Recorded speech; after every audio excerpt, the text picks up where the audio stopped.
Terima Mas. kasih Bu kembali. Ya. Terima kasih. Alhamdulillah kita bertemu pada pagi hari ini, Bapak Ibu.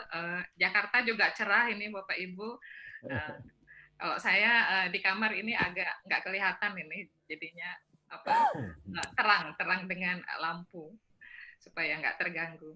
Ya, terima kasih Pak Armanto dan teman-teman yang sudah mengundang saya untuk Terima kasih sharing kembali. tentang Ya. asesmen kompetensi minimum ini dan survei karakter. Jadi ini memang seperti kita ketahui adalah kebijakan arahan dari Pak Menteri pada tahun lalu di akhir tahun ya. Ketika itu pertama kali diluncurkan kebijakan apa Merdeka Belajar. Salah satunya bahwa UN 2021 itu tidak ada lagi.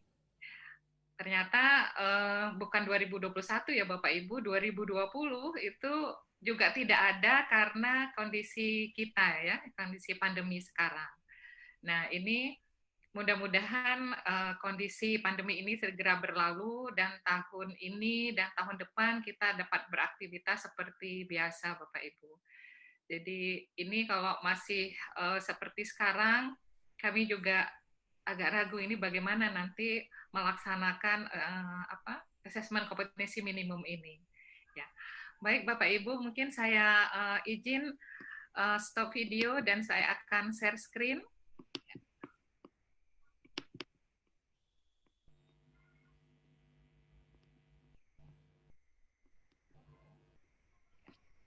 Sudah kelihatan ya Bapak Ibu ya? Bagus, bagus Oke, ya. baik. Terima kasih.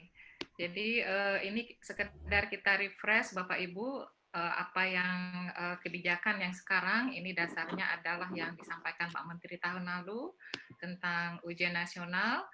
Arahannya adalah tadi saya sampaikan UN akan diubah menjadi asesmen kompetensi minimum dan survei karakter.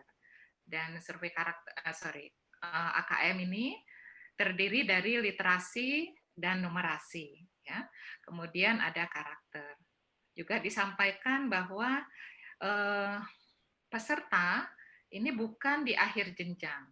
Jadi kalau kita lihat Bapak Ibu ini sebenarnya sudah berbeda dengan ujian nasional. Kalau ujian nasional di akhir jenjang ya, justru misalnya kelas 9, kelas 12. Nah, yang kebijakan untuk asesmen nasional kita sebut ini asesmen kompetensi minimum dan karakter kita sebut ini asesmen nasional ya Bapak Ibu untuk memudahkan ya.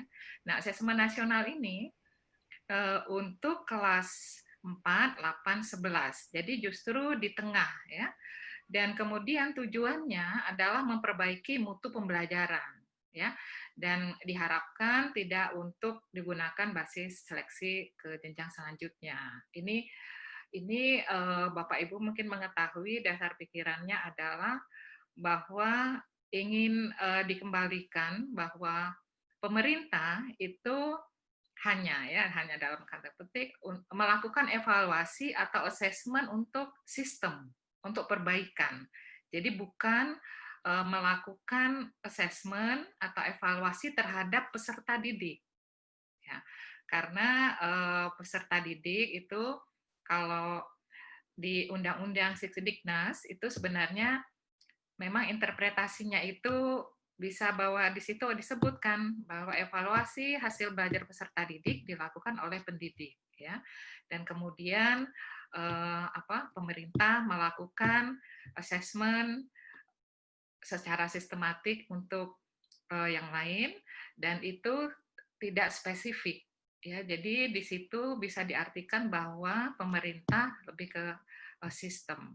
Jadi nah kalau misalnya ada yang bertanya kalau dulu kenapa kok dasar kita apa dong gitu ya.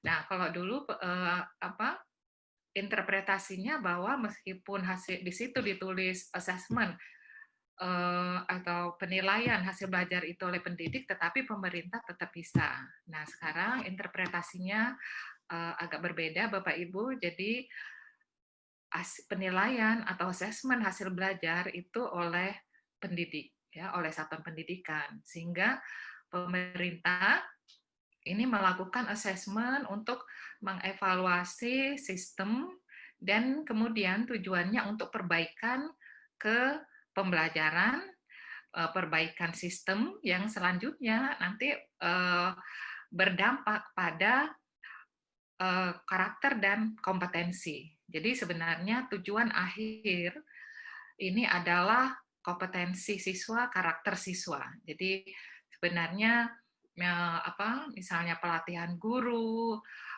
pengembangan atau pemenuhan sarana prasarana dan kemudian yang lain-lain itu sebenarnya dalam rangka untuk memastikan bahwa tujuan akhir itu yaitu berkembang maksimalnya, optimalnya karakter dan kompetensi itu tercapai. Jadi itu tujuan akhir dari pendidikan kita.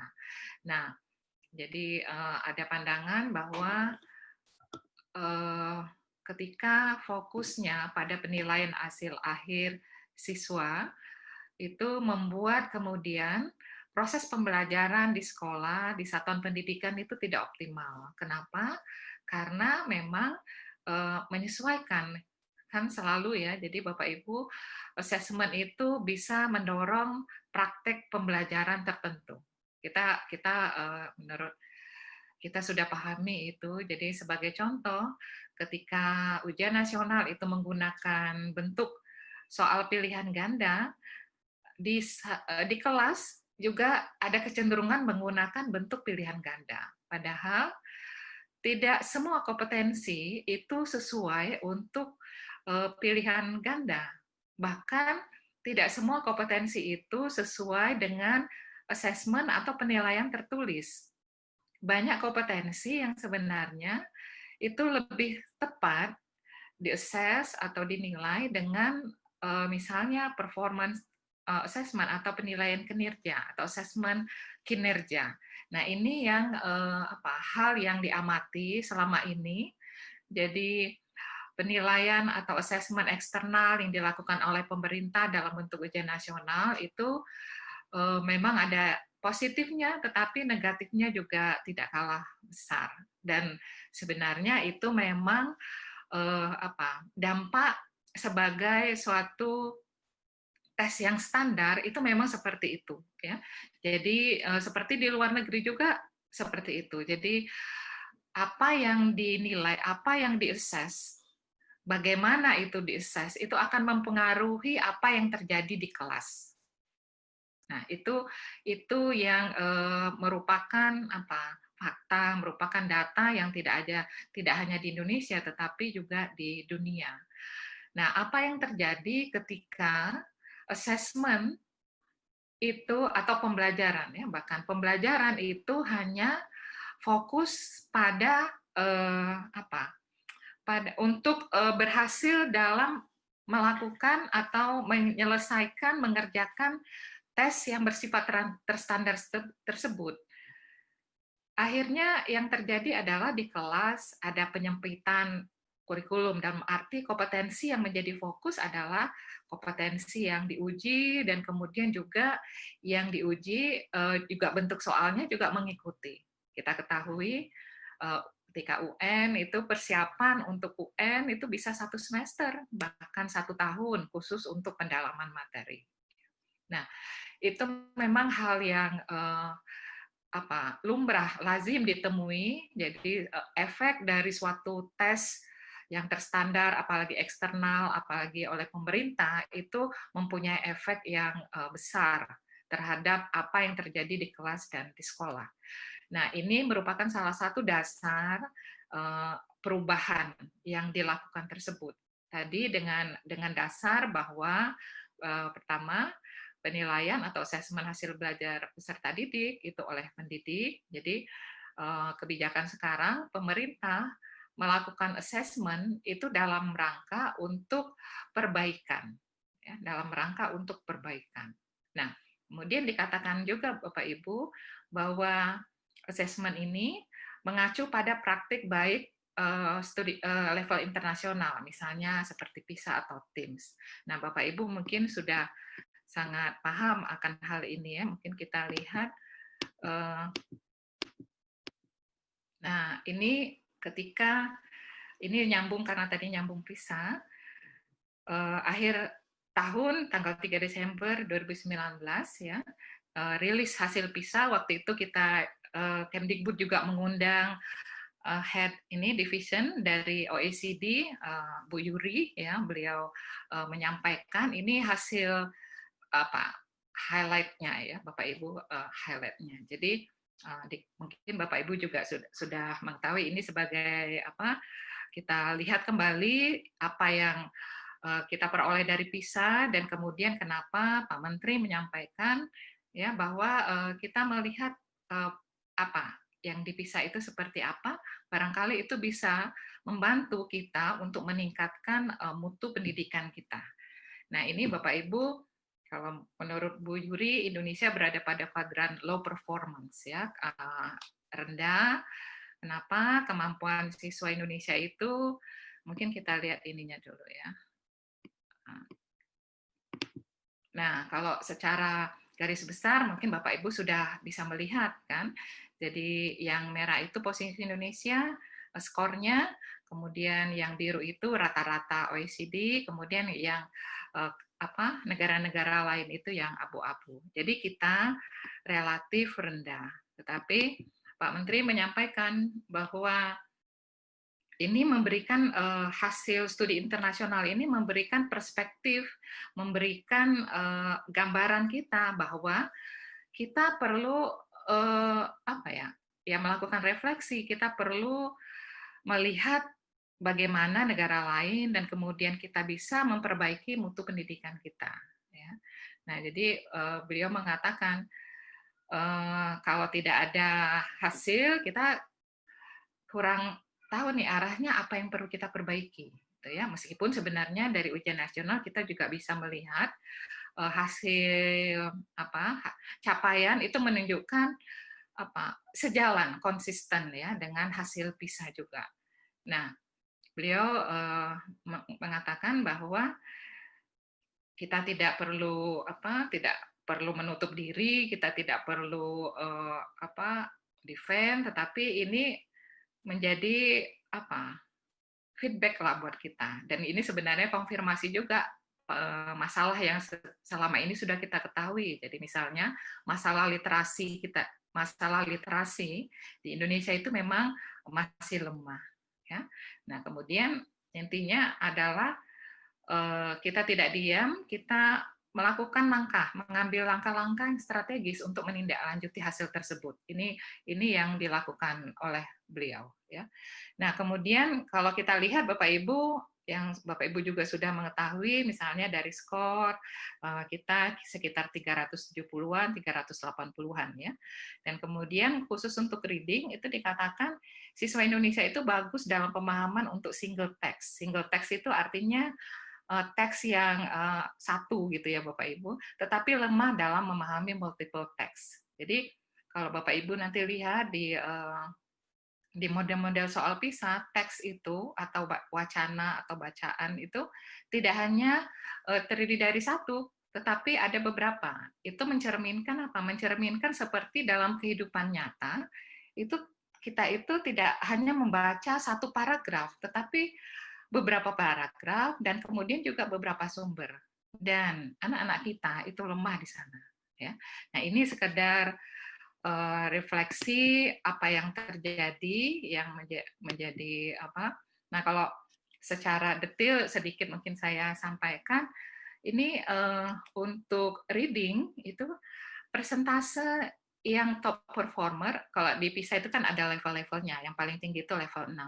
Nah, ini presentasinya sangat-sangat kecil sehingga dapat diabaikan, itu yang mencapai level 5 atau 6, ya. Nah, jadi mereka yang levelnya tinggi ini adalah mereka yang anak-anak yang dapat memahami teks yang panjang, berkaitan dengan konsep yang abstrak ya dan counterintuitif, jadi yang tidak serta-merta bisa ditebak lah ya, intuitif gitu ya, dan kemudian dapat membedakan antara fakta dan opini ya berdasarkan ini cues ya, tanda yang implisit gitu. Nah, jadi hanya sangat-sangat kecil yang mampu seperti ini, Bapak Ibu. Artinya, jadi sebagian besar anak-anak kita itu sangat lemah dalam hal ini. Nah, kemudian begitu juga di matematika. Di kanan itu kita juga hanya sekitar 1% yang di high level, ya. Jadi pada umumnya kita masih sangat rendah.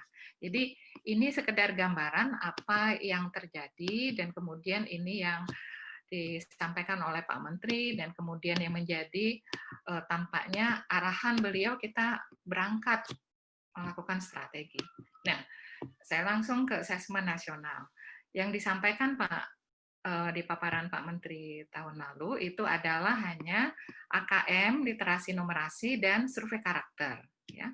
Nah, kedua hal ini Bapak Ibu merupakan hasil belajar. Ya, hasil belajar siswa, hasil belajar peserta didik. Yang literasi numerasi itu hasil belajar yang bersifat kognitif, karakter itu hasil belajar sosial emosional atau psikologis, ya. Nah, ini merupakan hasil belajar. Nah, dalam perkembangannya, Bapak Ibu, jadi dalam perkembangannya dipandang penting juga untuk memperoleh informasi tentang input dan proses. Jadi tidak cukup nampaknya kalau kita ingin melakukan perbaikan mutu, maka tidak cukup hanya mengetahui hasilnya tanpa kita mengetahui apa yang terjadi di satuan pendidikan atau di sekolah tersebut. Ya, karena itu ada tambahan namanya survei lingkungan belajar itu untuk memotret, untuk memperoleh informasi tentang input proses pembelajaran, bagaimana apa yang terjadi di satuan pendidikan. Ya. Nah, jadi ini dengan adanya informasi yang komprehensif, yang lengkap, maka kita dapat melakukan usaha untuk perbaikan. Misalnya, nanti kalau misalnya ternyata proses pembelajarannya, misalnya ya mungkin searah atau kurang mendorong berpikir, atau kemudian ada hal-hal lain lah ya. Nah, itu bisa kemudian menjadi perbaikan ke satuan pendidikan, ke Bapak Ibu guru, kepala sekolah, dan juga ke Dinas Pendidikan dan Kemdikbud. Nah, untuk yang hasil belajar tentu saja pesertanya atau yang mengerjakan itu adalah siswa, ya. Yang tadi rencananya 8-11, tapi ini kelas 5 karena rencananya itu di bulan Agustus, Bapak Ibu, jadi kelas 5 awal. Jadi kalau dari segi materi itu sebenarnya kelas 4, ya. Nah, kemudian survei lingkungan, jadi siswa ini nanti akan memperoleh instrumen yang lengkap. Jadi ada hasil belajarnya dengan AKM, karakter, dan juga nanti lingkungan belajar juga. Jadi kalau nanti kita lihat tentang AKM, nah untuk karakter dan lingkungan belajar ini Bapak Ibu tidak perlu khusus dipelajari. Karena apa? Karena ini yang ditanyakan, pertanyaannya itu adalah pertanyaan yang pasti bisa dijawab oleh semua orang. Karena pertanyaannya ya tentang apa yang terjadi, tentang bagaimana pendapat atau bagaimana yang selama ini gitu. Jadi bukan sesuatu yang harus di-train, dilatih, apalagi di-drill. Jadi bayangkan Bapak Ibu kalau kita ingin memperoleh hasil, kita ingin memperoleh foto, tapi kemudian kita melakukan sesuatu terhadap proses itu sehingga fotonya itu tidak sesuai dengan aslinya, maka apa yang terjadi nanti usaha-usaha atau kebijakan itu tidak akan sesuai. Karena apa? Karena fotonya tidak menggambarkan yang sebenarnya. Ya, jadi kalau kelihatannya wah nanti anak-anak dilatih kalau gitu menjawabnya harus yang seperti ini. Ya, terus guru, kepala sekolah juga jawabnya yang bagus-bagus, menggambarkan kondisi ideal semua. Kalau itu yang terjadi, maka nanti potret kita potret bagus. Akhirnya kemudian, oh kalau gitu tidak perlu kita melakukan apa-apa karena ternyata semuanya oke saja. Ya. Nah itu yang tidak ingin kita harapkan Bapak Ibu. Kita inginkan bahwa assessment ini proses evaluasi kalau boleh dikatakan itu memberikan gambaran yang gambaran yang valid, gambaran yang sebenarnya, informasinya valid, ya gitu.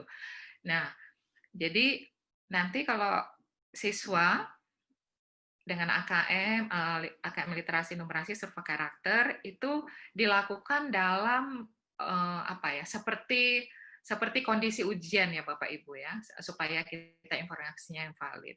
Nah, tetapi untuk guru dan kepala sekolah nanti waktunya lebih longgar. Jadi tidak dalam kondisi seperti ujian, tidak. Jadi Bapak Ibu nanti mengisi semacam angket gitu dalam waktu tertentu, tetapi tidak seperti siswa dalam kondisi tes atau ujian gitu, tidak. Jadi berbeda ya Bapak Ibu. Nah, kemudian ini nanti, nah ini mungkin yang perlu kita cermati Bapak Ibu. Jadi berbeda dengan ujian nasional. Ujian nasional itu pelaporannya itu adalah capaian individu, ya kan? Nah, kalau asesmen nasional ini pelaporannya bukan tingkat individu, tetapi tingkat satuan pendidikan. Ya. Nah, jadi itu berbeda. Kemudian ini asesmen nasional ini rancangannya adalah untuk seluruh satuan pendidikan. Tetapi tidak untuk semua siswa. Jadi misalnya di kelas 5, di misalnya kelas A ya, di sekolah A, itu misalnya hanya sebagian saja. Nah, rancangannya, sampelnya Bapak Ibu untuk SD itu 30, untuk SMP, SMA, SMK itu 45. Jadi hanya sebagian saja dari siswa yang menjadi peserta atau yang memberikan informasi tentang asesmen nasional ini di tingkat satuan pendidikan. Nah, kemudian mungkin yang menjadi pertanyaan, jadi kalau di SD itu ternyata ada sekitar 69%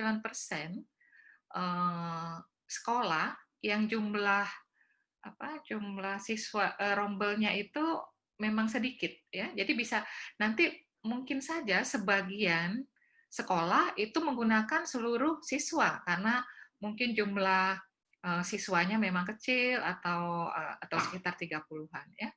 Nah, tetapi memang ada yang mungkin bertanya, bagaimana kalau rombelnya misalnya jumlah siswanya besar, misalnya di kelas 5 ada 100, terus kemudian yang diambil 30, kira-kira nanti mencerminkan nggak tentang satuan pendidikan itu? Ya. Nah, jadi untuk pertanyaan seperti itu, secara metodologi, secara statistik itu sudah dihitung Bapak Ibu, jadi dengan jumlah sampel size atau jumlah peserta yang sejumlah ini sudah dapat memberikan informasi tentang satuan pendidikan.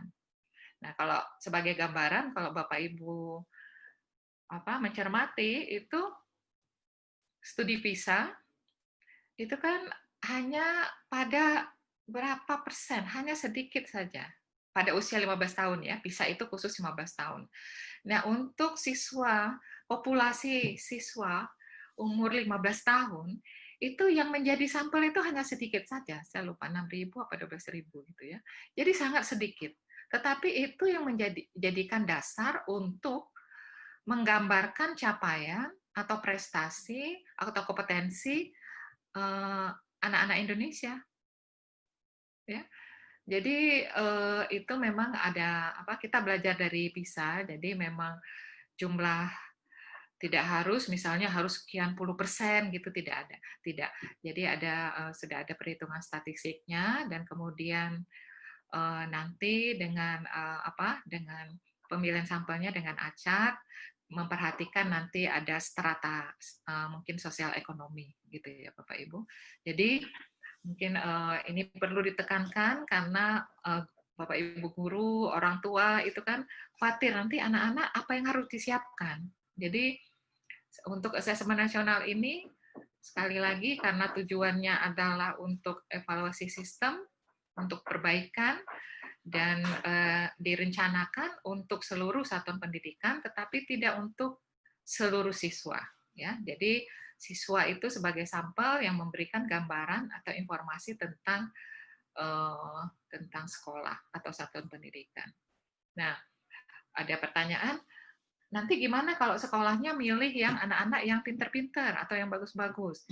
Untuk itu nanti sampel nanti akan ditentukan oleh pusat, Bapak Ibu. ya. Jadi seperti juga PISA itu ditentukan. Dan PISA itu sangat ketat, kita tidak bisa sembarang mengganti sampel. Jadi jauh-jauh hari itu si peserta itu sudah diidentifikasi, sudah ada proses samplingnya. Nah, kita menuju ke sana juga, Bapak Ibu. Nah, kemudian yang mungkin jadi pertanyaan, kapan dilakukan? Ya, nah rancangannya adalah bulan Maret 2021, Bapak Ibu, untuk SMP, SMA, SMK. Kalau untuk SD itu rencananya bulan Agustus.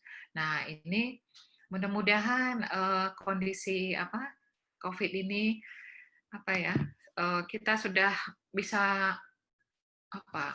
menemukan cara atau sudah berlalu ya, sehingga proses pembelajaran, assessment ini dapat berlangsung secara normal. Jadi itu yang diharapkan. Jadi kalau nanti masih keadaan seperti ini, kami mungkin akan ada kebijakan lain barangkali Bapak Ibu, nanti kita tunggu ya ininya. Jadi barangkali sampai sini Bapak Ibu sudah mempunyai gambaran kira-kira apa itu, terus jadi apa yang Bapak Ibu perlu siapkan ya, sudah terjawab, untuk orang tua juga sudah terjawab. Nah, sebenarnya kami juga sudah menyiapkan ada website Bapak Ibu tentang AKM dengan contoh-contoh soal, dan kemudian juga ada video penjelasan tentang asesmen nasional ini yang nanti bisa diakses oleh publik, oleh seluruhnya. Nanti kami dalam waktu dekat akan kami umumkan sehingga Bapak Ibu, teman-teman yang belum berkesempatan mendengar sama sekali bisa nanti mengakses website tersebut. Ya, jadi ada video, terus ada rencananya juga ada buku untuk tanya jawab. Ya, mudah-mudahan itu akan segera. Nah, dalam waktu dekat juga minggu depan Kemdikbud itu mengundang kepala dinas untuk koordinasi tentang asesmen nasional ini, Bapak Ibu. Nah, kemudian hal yang perlu kami sampaikan juga bahwa asesmen nasional ini menggunakan sepenuhnya Bapak Ibu menggunakan komputer. Ya, menggunakan komputer. Nanti Bapak Ibu kalau melihat, nanti saya sampaikan contoh soal, kalau menggunakan komputer, karena dengan komputer itu memungkinkan kita menyiapkan soal yang beragam, ya, baik bentuk soal, dan kemudian kompleksitas teks atau stimulus atau wacana itu bisa sangat kaya. Tadi sudah saya tunjukkan bahwa anak Indonesia itu lemah kalau multiple text, kalau teksnya itu lebih dari satu, apalagi panjang. Jadi anak-anak terbiasanya yang pendek. Apalagi sekarang dengan teknologi kebiasaan membaca itu tampaknya mungkin semakin berkurang ya, padahal itu tetap penting literasi itu. Nah, itu komputer tadi sudah, kemudian sampel sudah, terus pelaporan Bapak Ibu juga sudah jelas. Nantinya rancangannya ini jadi laporan itu bisa digunakan untuk perbaikan proses belajar mengajar, dan rancangannya Bapak Ibu juga nanti tapi tidak tahun 2021 ya, karena tahun 2021 itu kan kita baru pertama kali. Jadi nanti mungkin 2022 paling cepat ya. Nanti untuk melihat kemudian bagaimana, apakah ada perubahan. Nah, perubahan inilah nanti yang menjadi salah satu informasi untuk keperluan yang lain ya. Jadi ini mudah-mudahan bisa memberi gambaran Bapak Ibu. Saya rasa tentang asesmen nasional kayaknya sudah semua, sampel, laporan pelaksanaan komputer ya sudah. Oke. Nah, kita lihat Bapak Ibu mungkin sebagian sudah oke. Mungkin saya ini kan dulu. Tadi kan menyebutkan survei karakter. Nah, survei karakter itu Bapak Ibu adalah aspek dari profil pelajar Pancasila. Nah, Bapak Ibu mungkin sudah sering mendengar Pak Menteri dalam beberapa kesempatan sudah menyebutkan hal ini, dan kemudian profil pelajar Pancasila ini sudah muncul juga di Renstra. Ya. Jadi inilah profil pelajar yang kita harapkan. Jadi pada akhirnya adalah pelajar sepanjang hayat yang memiliki kompetensi global dan berperilaku sesuai dengan nilai-nilai Pancasila. Nah, nilai-nilainya ini, beriman bertakwa, berakhlak mulia, mandiri, bernalar kritis, kreatif, bergotong royong, berkebinekaan global. Sebenarnya Bapak Ibu sudah, hemat saya sudah sangat familiar dengan ini karena ini yang sering disebut sebagai keterampilan hidup abad 21, ya kan? Kita sudah tahu. Nah, mungkin yang agak baru satu yaitu tentang berkebinekaan global. Itu maksudnya adalah karakter menghargai keragaman, ya, bahwa kita ini sebagai manusia datang dari latar belakang yang berbeda, dari etnis, dari kelompok, dari mempunyai bahasa yang berbeda dan macam-macam, ya. Dan untuk itu meskipun kita berbeda, keyakinan bisa berbeda, hal-hal lain, adat kebiasaan berbeda, tetapi kita tetap menghargai. Kita tidak memaksa orang lain mengikuti kita, kita juga tidak mau dipaksa oleh orang lain untuk mengikuti atau untuk meyakini apa yang tidak kita yakini, tetapi kita tetap menerima adanya perbedaan dan menghargai adanya perbedaan. Karena semua itu kan memang kita diciptakan apa? Kalau Tuhan mengatakan bahwa dari berjenis-jenis, ya. Nah, udah ini. Jadi anak-anak kita, generasi penerus kita harapkan mempunyai sikap atau karakter ini, menghargai adanya keragaman. Kalau yang lain Bapak Ibu sudah sangat familiar, bergotong royong itu kalau bahasa sekarang itu kan kolaboratif, ya, kreatif, mandiri, benar kritis, itu juga sebenarnya sudah disampaikan di standar kompetensi lulusan kita yang tahun 2016 itu kan ada di kanan kreatif, produktif, kritis, mandiri, kolaboratif, komunikatif. Jadi dari segi karakter atau kalau di sini menyebutkan keterampilan itu sejalan, ya. Nah, ini yang diharapkan ini sebagai dasar. Jadi survei karakter itu mengukur ke-6 aspek ini. Nah, kemudian jadi kita melihat Bapak Ibu tentang asesmen kompetensi minimum. Jadi untuk karakter lingkungan belajar saya tadi sudah sampaikan itu pertanyaan-pertanyaan yang tidak perlu disiapkan secara khusus, jadi juga tidak akan saya bahas dalam kesempatan ini. Yang saya bahas nanti lebih pada asesmen kompetensi minimum, karena ini yang bersifat kognitif dan yang biasanya menjadi pertanyaan, ya. Nah, literasi membaca tadi pentingnya tadi bahwa literasi membaca kita sangat kurang, ya. Nah, padahal literasi itu penting. Jadi kalau ada pertanyaan, kenapa pemerintah memilih literasi membaca dan numerasi? Numerasi ini kan sebenarnya literasi matematika, Bapak Ibu. Ya, kenapa pemerintah tidak menilai atau mengakses misalnya kompetensi yang ada di mata pelajaran, ya, konten yang selama ini seperti model UN, gitu kan? Apakah itu tidak penting? Biasanya pertanyaan seperti itu. Kompetensi yang seperti dicakup atau dituntut di mata pelajaran itu penting, sangat penting Bapak Ibu. Itu tentang kontennya, prosedur, kemudian juga banyak hal di situ yang memang ciri khas masing-masing, ya. Dan itu penting. Dan itu diserahkan di satuan pendidikan, ya.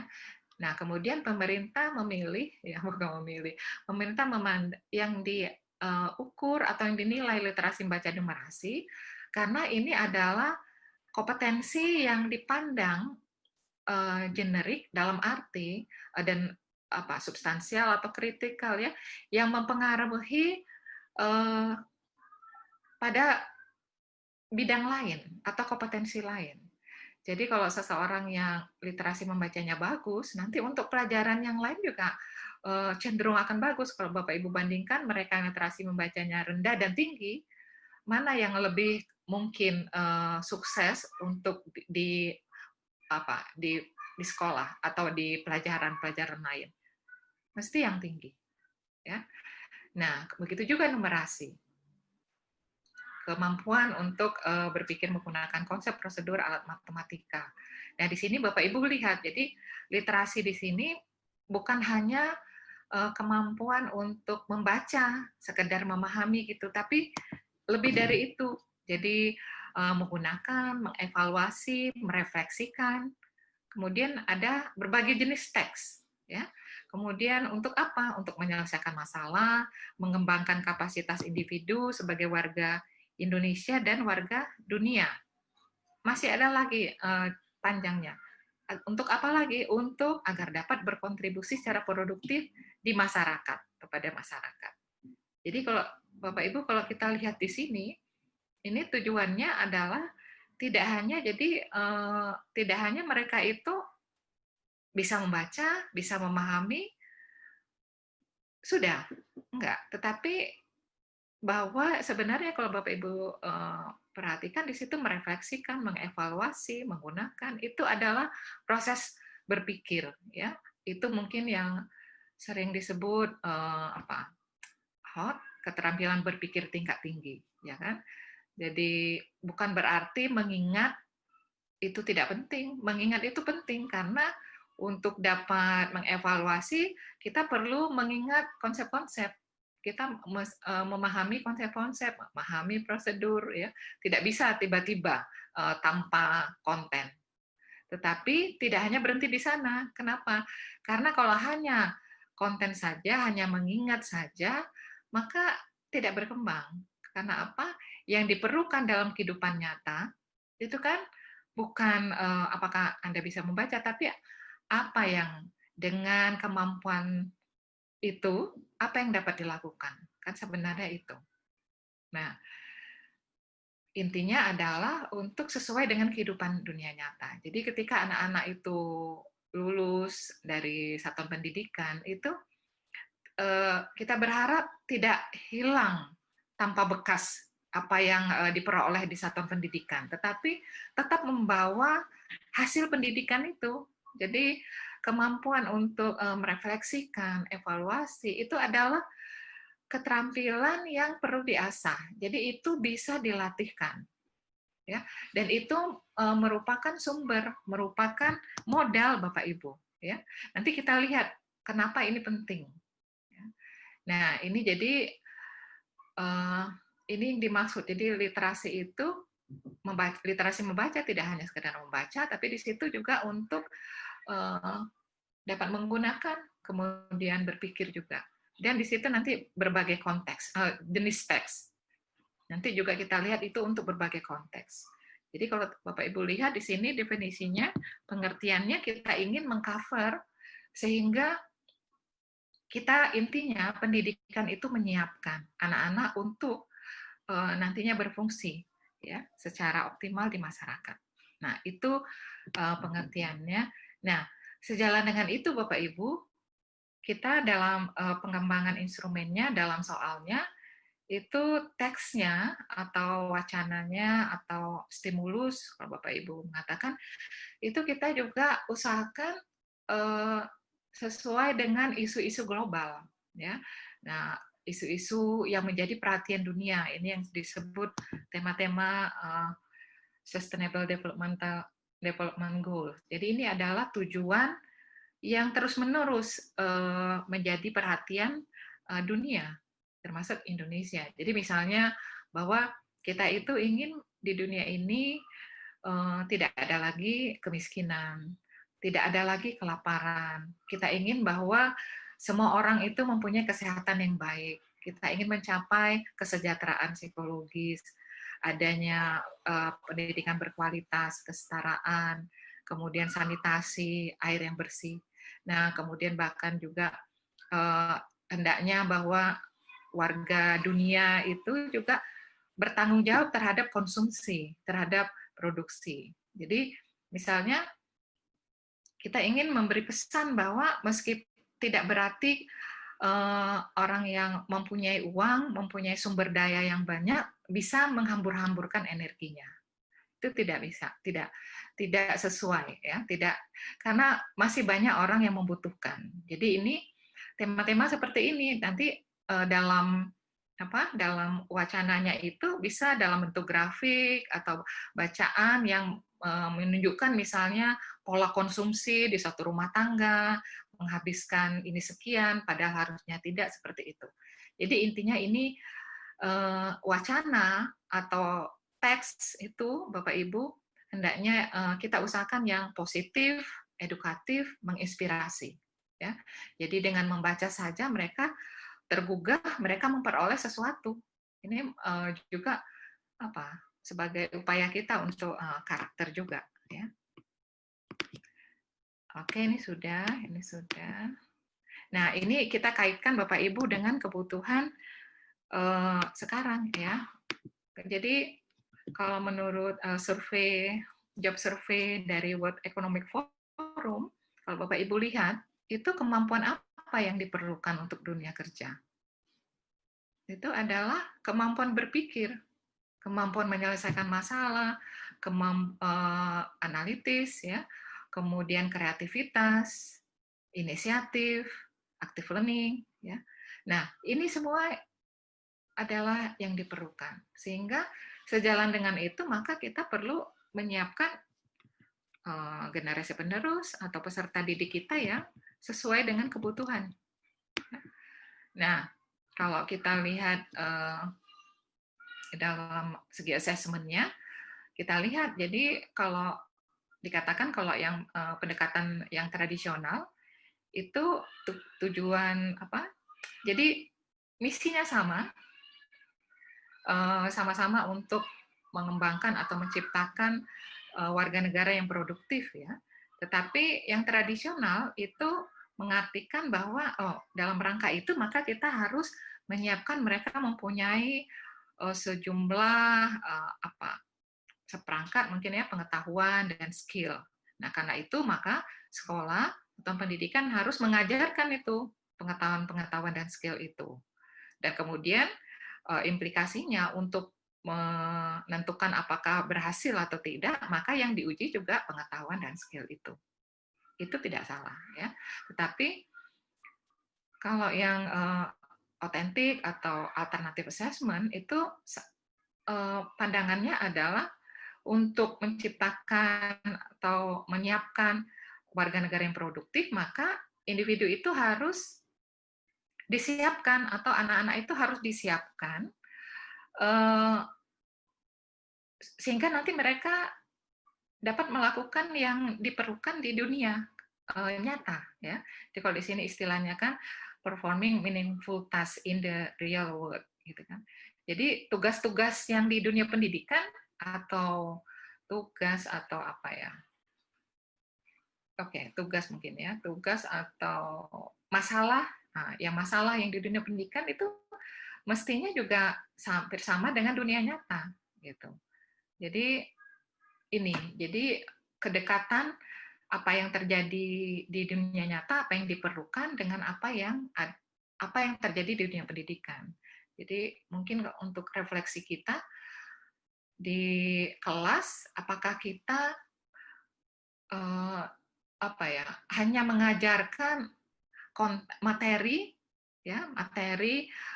yang sebenarnya materi itu sebenarnya bisa dibaca anak dari buku dan juga bahkan mereka bisa menggali dari internet ya dengan ketik keyword tekan tombol enter, semua jawaban bisa dipenuhi, bisa diperoleh. Nah, apakah kita masih model pembelajaran dan penilaiannya masih seperti itu? Nah, kalau seperti itu, maka kita tidak menyiapkan anak-anak untuk seperti dunia nyata, karena di dunia nyata itu semua fakta itu bisa diperoleh dengan cepat. Yang diperlukan adalah apa? Kemampuan menyelesaikan masalah. Kemampuan menyelesaikan masalah itu yang harus dilatih dari berpikir kritis, ya, dari berpikir kreatif, dan itu tidak serta merta. Memang ada ya sebagian anak-anak yang dari sananya kreatif kritis. Tapi kan kita ingin ini menjadi ciri atau karakteristik semua anak bahwa mereka itu kritis, mereka itu kreatif gitu untuk hidup di dunia nyata nanti supaya yang tadi sesuai dengan kebutuhan gitu.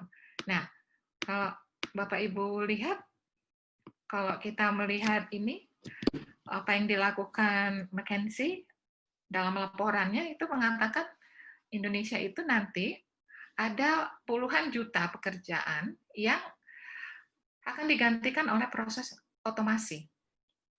Jadi ada pekerjaan yang sekarang ada, tetapi nanti berapa tahun lagi tidak ada. Begitu juga yang sekarang tidak ada, nantinya ada. Nah, proses otomasi ini, seperti Bapak Ibu ketahui, adalah ya kurang mengandalkan berpikir, ya. Tetapi sebenarnya tidak juga. Jadi otomasi kan biasanya kita artikan sebagai mesin yang mengerjakan pekerjaan-pekerjaan berat, ya. Tetapi tidak sampai di situ ternyata. Jadi kita tantangannya semakin besar. Kenapa? Sekarang banyak pekerjaan manusia yang tidak kita bayangkan itu akan dapat digantikan oleh robot. Kalau misalnya pramusaji kita masih melihat di Indonesia terutama ya, belum ada kan robot yang menyajikan makanan di restoran. Tapi itu sangat mungkin terjadi dalam waktu beberapa tahun lagi. Kalau di dunia perbankan mungkin kita sudah lihat misalnya teller. Kalau dulu di bank itu kita sampai antri untuk teller, untuk ambil uang, untuk transfer. Tapi sekarang tidak perlu lagi. Kita jarang sekali ke bank. Mungkin hanya ketika harus betul-betul mengurus apa ya. Sekarang dengan internet banking, mobile banking, semua transfer, semua proses pembayaran dapat dilakukan dengan hanya mengetik tombol. Nah, kemudian juga peran dokter. Dokter itu nanti Bapak Ibu bisa digantikan oleh mesin. Jadi nanti dokter bekerja sama dengan robot, dengan mesin. Jadi nanti robotnya mengerjakan apa, manusia dokternya mengerjakan apa, hal-hal yang tidak bisa dilakukan oleh mesin.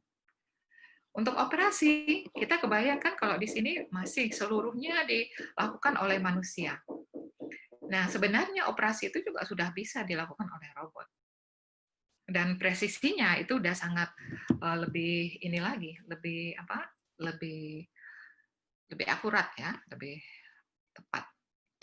Nah, ya, jadi ini kita melihat bahwa perkembangan teknologi sudah sangat maju dan kebutuhan itu sudah kebutuhan juga berbeda. Jadi tampaknya apa yang kita lakukan menyiapkan anak didik ini harus juga memperhatikan kebutuhan zaman. Dan tadi yang diperlukan itu berpikir. Dan sebenarnya bahwa perbedaan manusia dengan makhluk lain itu berpikir itu sebenarnya kan juga sudah diakui kita semua dan juga sudah dikatakan bahwa perbedaan manusia dengan makhluk lain itu adalah kemampuan berpikirnya.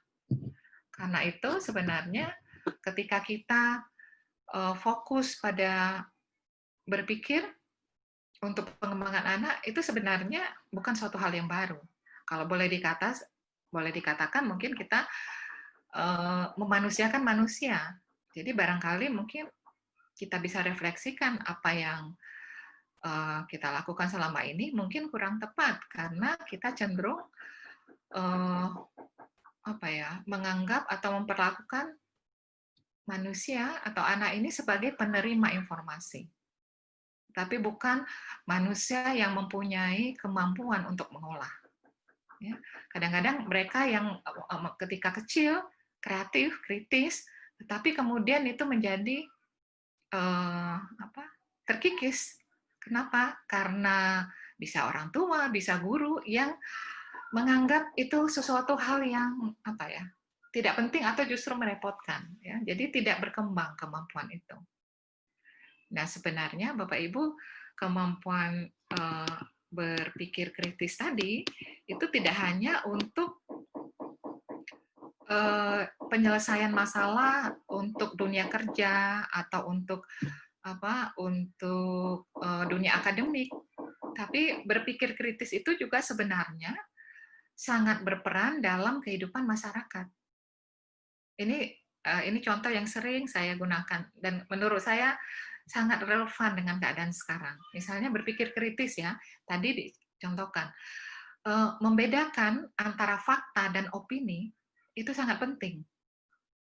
Dan itu model-model soal seperti itu ada di model AKM nanti, dan bisa juga seperti itu. Kenapa? Karena ketika kita tidak bisa membedakan mana fakta dengan opini, itulah yang kekacauan itu terjadi.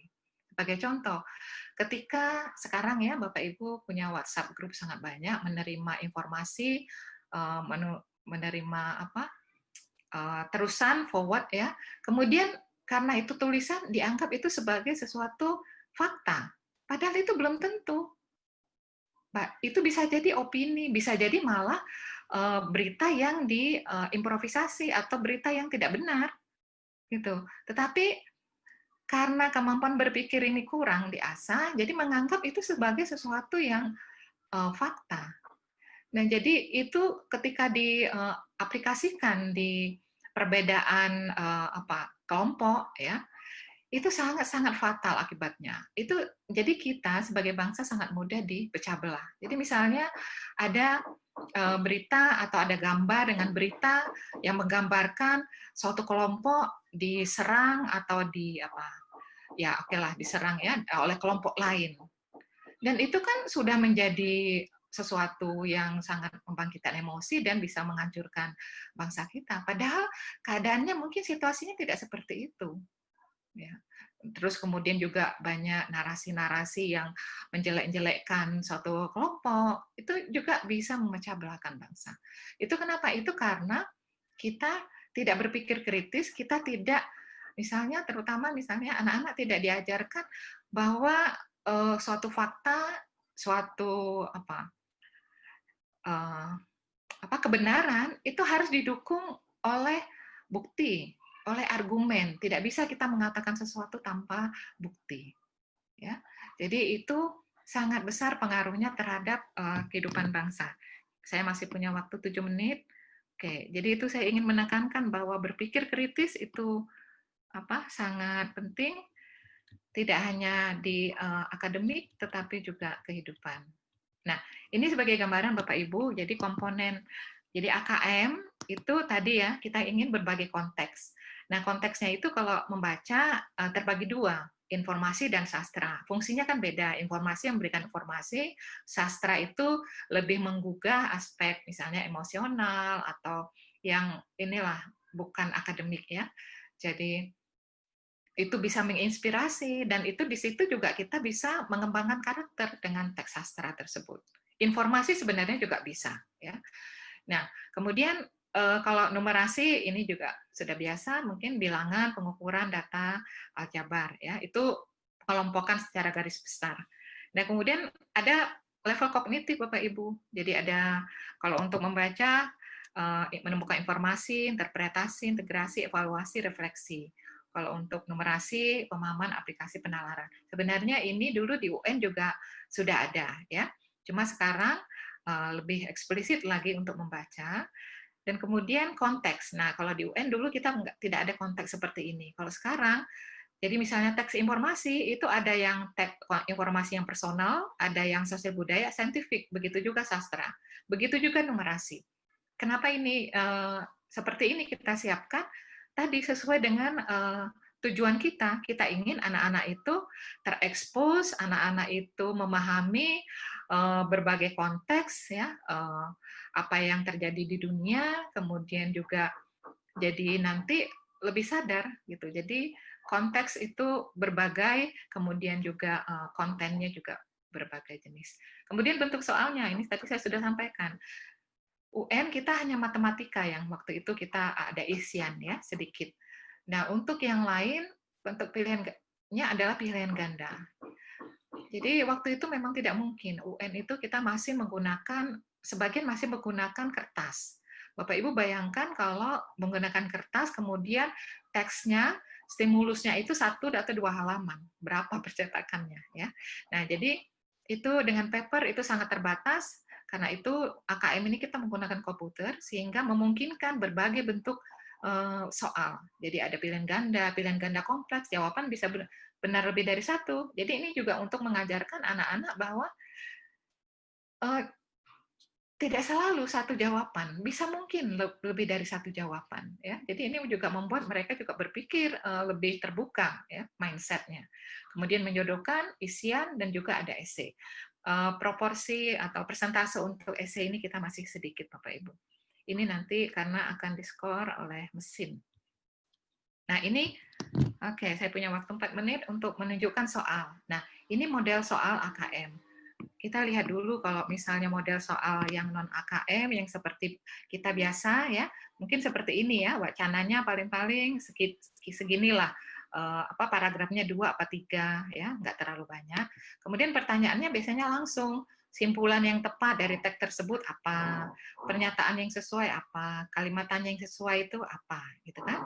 Nah kalau untuk AKM, aduh, ini mohon maaf tetangga saya sedang renovasi. Nah, kalau AKM itu yang ditanyakan misalnya seperti ini, manakah dari pernyataan tersebut yang berdasarkan cerita tersebut, ya. Jadi dia melihat mana sih yang sudah memang ada di situ, mana yang tidak. Itu merupakan awal untuk membedakan mana yang betul atau sesuai dengan yang ada di teks, mana yang tidak. Kemudian yang ini yang menarik juga, yang kedua, sebagian hasil tangkapan mereka akan diberikan pada Enombi. Sebagian lagi akan mereka bawa pulang ke rumah masing-masing. Setujukah kamu dengan tindakan Franz dan Okto tersebut? Di sini anak setuju apa tidak? Tidak cukup hanya mengatakan setuju, tidak setuju. Yang penting alasannya apa. Ya, ini jadi Bapak Ibu bisa melihat perbedaannya dengan bentuk soal yang kita biasanya berikan ke anak-anak selama ini. Nah, begitu juga untuk soal SMP ya. Jadi teksnya juga biasanya tidak panjang, kemudian yang ditanyakan juga langsung, ya kan? Ada memang menuntut berpikir, misalnya komentar yang tepat terhadap isi teks tersebut adalah apa. Tetapi soal-soal seperti ini juga tidak begitu banyak. Nah, kalau Bapak Ibu bisa lihat, ini soal AKM jadi cenderung memang lebih panjang dan tadi saya sampaikan kita berusaha memberikan yang membuat mereka membaca teks itu menjadi terinspirasi, memperoleh sesuatu ya. Dan kemudian contoh pertanyaannya ini yang tadi mungkin sama ya. Bayangkan apa yang akan terjadi jika sosok aku dalam teks tersebut memutuskan untuk membiarkan perilaku sekelompok anak pada Kiki 1. Manakah pernyataan yang sesuai dengan kondisi ini? Ya, dia berpikir. Ya. Kemudian di sini yang nomor 2, tentukan mana yang berdasarkan wacana atau tidak. Nah, pada soal lain itu mana yang merupakan fakta, mana yang berupa opini. Ya. Nah, ini contoh-contoh soal lain AKM. Nanti seperti tadi saya sampaikan, nanti untuk websitenya itu ada nanti untuk contoh-contoh yang lebih banyak Bapak Ibu untuk misalnya sastra untuk level sekian itu kira-kira kayak apa itu ada ya. Nah Bapak Ibu lihat jadi ini ada yang menuntut memang hanya jawabannya itu bisa didapat dengan hanya melihat ini, tetapi ada juga yang perlu mengolah ya mengintegrasi ya. Jadi meskipun mereka diberi kesempatan untuk buka buku, itu tetap saya jamin tetap tidak akan bisa. Kenapa? Karena semua infonya di sini dan mereka harus mengolah. Ya. Nah, ini misalnya seorang siswa ingin menggabungkan data waktu dekomposisi sampah organik dan anorganik menjadi sebuah diagram batang. Ibu guru tidak menyarankan hal tersebut. Setujukah kamu dengan saran ibu guru? Jelaskan. Ya. Jadi di sini sekali lagi kita mengajak anak untuk berpikir dan bahwa mereka itu dapat berdaya juga ya. Itu jadi ini seperti manfaat ikan gini kan. Ini kita bermanfaat teksnya. Nah, ya. Ya. Baik, itu jam sudah menunjukkan pukul 10.50. Saya rasa itu yang dapat saya sampaikan, mudah-mudahan dapat memberikan gambaran kepada Bapak Ibu Mohon maaf bila ada yang kurang berkenan. Saya kembalikan ke Bu Ali. Terima kasih, Bu. Terima kasih Ibu Kapus Asesmen dan Pembelajaran yang kita sudah mengikuti semuanya Bapak dan Ibu. Begitu detail, begitu luas apa yang sudah disampaikan oleh beliau, baik mengenai kebijakan AKM maupun survei karakter sebagai pengganti ujian nasional, ya. Kemudian aspek-aspek apa saja yang nanti akan disampaikan pada saat AKM tersebut, termasuk juga siapa sasarannya, kemudian tema-tema yang berkaitan dengan Sustainable Development Goals, gitu ya. Kemudian jenis soal bahkan sampai kepada contoh soalnya sudah diberikan semuanya kepada kita, ya. Saya yakin Bapak Ibu akan banyak sekali pertanyaan, ya. Saya juga tadi sudah melihat beberapa pertanyaan yang Bapak Ibu share melalui chat, ya. Baik, Bapak dan Ibu, kita akan memasuki tanya jawab, ya. Memasuki tanya jawab. Bu Alif. Oke, Pak Slamet. Saya sudah mengumpulkan. Oh iya. Boleh saya share ya? Ya, silakan Pak Slamet. Ya. Ya, Bapak Ibu, Pak Slamet akan meng-share pertanyaan Bapak Ibu, ya. Ya, sampai ada 23 pertanyaan gitu ya. Iya. Tapi ini yang saya urutkan dari yang pertama, monggo. Ya, ya. Ya, baik. Terima kasih Pak Slamet. Bu Asri Janti, mohon izin ya, saya membacakan pertanyaan-pertanyaan ini. Mohon nanti tanggapan dari Ibu, ya. Yang pertama dari Pak Sutrisno, SMP Al-Madinah Semarang, ya. Mohon izin bertanya, bagaimana dengan anak-anak yang tahun pelajaran 2020-2021 ini sudah duduk di kelas 9, ya. Sementara di kelas 9 sudah tidak ada UN. Kapan pelaksanaan AKM dan SK bagi mereka, ya. Ini pertanyaan yang pertama, Ibu, ya. Monggo mohon jawaban dari Bu Kapus. Baik. Terima kasih Pak Sutrisno. Jadi tadi saya sampaikan pendekatannya ini atau paradigmanya ini berbeda, ya. Jadi penilaian atau asesmen oleh pemerintah ini tidak untuk menilai hasil belajar peserta didik. Jadi memang yang sekarang kelas 9 ya, berarti tahun depan kan kelas 9, itu untuk asesmen nasional ini tidak menjadi sampel. Yang menjadi sampel adalah yang kelas 8, ya. Karena bahkan yang kelas 8 pun tidak semua juga. Ya, jadi sekali lagi ini tidak untuk mengukur capaian hasil belajar individu. Iya, Nah, iya. mungkin perlu saya sampaikan. Jadi pendekatannya asesmen nasional ini adalah asesmen evaluasi sistem ya Bapak Ibu. Jadi siswa itu sebagian siswa melaksanakan dan informasinya untuk satuan pendidikan. Dan kemudian namun ini memang tidak saya masukkan ke slide, tetapi ini mungkin sebagai informasi. Jadi Kemdikbud juga nanti kita lihat Bapak Ibu ya, nanti barangkali nanti ada pengumuman atau bagaimana, tapi ada rencana begini Bapak Ibu. Jadi ketika sebenarnya sejak 2015 itu kan UN tidak menentukan kelulusan dari satuan pendidikan, ya. Jadi berapapun nilainya itu kan anak-anak bisa tetap lulus kan. Dan kemudian namun tetap masih ada ukuran atau ukuran yang bersifat nasional. Dalam arti memang tidak lagi misalnya untuk perguruan tinggi kan perguruan tinggi tidak eksplisit meminta nilai berapa gitu ya. Tetapi UN itu memang masih berguna untuk misalnya masuk akademi tertentu atau bahkan untuk sebagai alat ukur bersifat nasional untuk masuk perguruan atau sekolah di luar negeri, itu masih digunakan. Nah, ketika kemudian tidak ada UN, kira-kira yang bersifat nasional berarti apa gitu ya. Nah, ini jadi Kemdikbud mempertimbangkan kemungkinan nanti akan ada AKM kelas 12. Nah, AKM kelas 12 ini sifatnya tidak wajib, tetapi untuk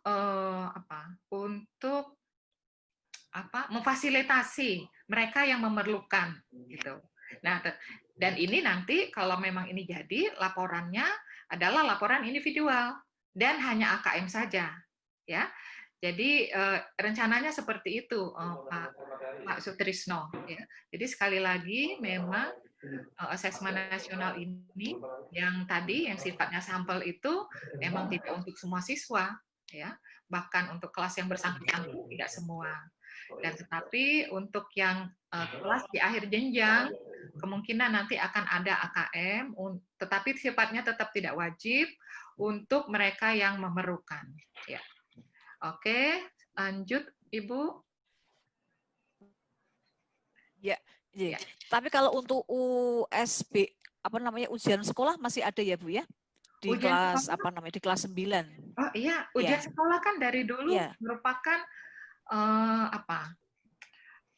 merupakan memang wewenang atau merupakan urusan satuan pendidikan ya. Hanya ketika tahun 2017 kita ujian sekolahnya kan ada ditambah BN, ya kan? Jadi ada USBN, sehingga yang tahun awal ketika USBN itu kan hanya sebagian mata pelajaran, dan kemudian yang tahun terakhir seluruh mata pelajaran kan untuk SMP, SMA, SMK. Kalau SD USBN-nya masih tetap 3 mata pelajaran. Nah, tahun lalu akhir tahun ketika kebijakan pokok-pokok Merdeka Belajar disampaikan Pak Menteri, itu disampaikan kan salah duanya itu adalah USBN tidak ada lagi. Artinya betul-betul ujian satuan pendidikan itu ditentukan oleh satuan pendidikan seluruhnya. Jadi monggo satuan pendidikan. Nah, karena itulah turun juga peraturan Menteri nomor 43 tahun 2019 ya Bu, Bapak Ibu, yang mengatur tentang bahwa ujian satuan pendidikan itu tidak selalu harus di akhir tahun, ya kan? Boleh di semester ganjil. Kemudian juga dikatakan bahwa penilaiannya pun tidak harus semua menggunakan tes tertulis, ya, bahkan bisa menggunakan portofolio, proyek, penugasan. Itu artinya apa? Artinya karena jadi sebenarnya dari dulu juga kualitas peserta didik atau sekolah pendidikan itu menentukan adalah satuan pendidikan. Karena apa? Kalau satuan pendidikan hanya fokus pada kompetensi-kompetensi tertentu, apalagi yang diukur secara nasional, maka perhatiannya itu terbatas. Artinya kompetensi yang lain yang tidak diukur secara nasional itu menjadi lemah, ya kan Bapak Ibu? Satu contoh yang sering saya beri contoh, misalnya kompetensi menulis atau berkomunikasi, itu kan tidak pernah kita secara nasional itu diujikan, ya kan? Padahal kemampuan kompetensi menulis itu sangat penting, komunikasi itu sangat penting.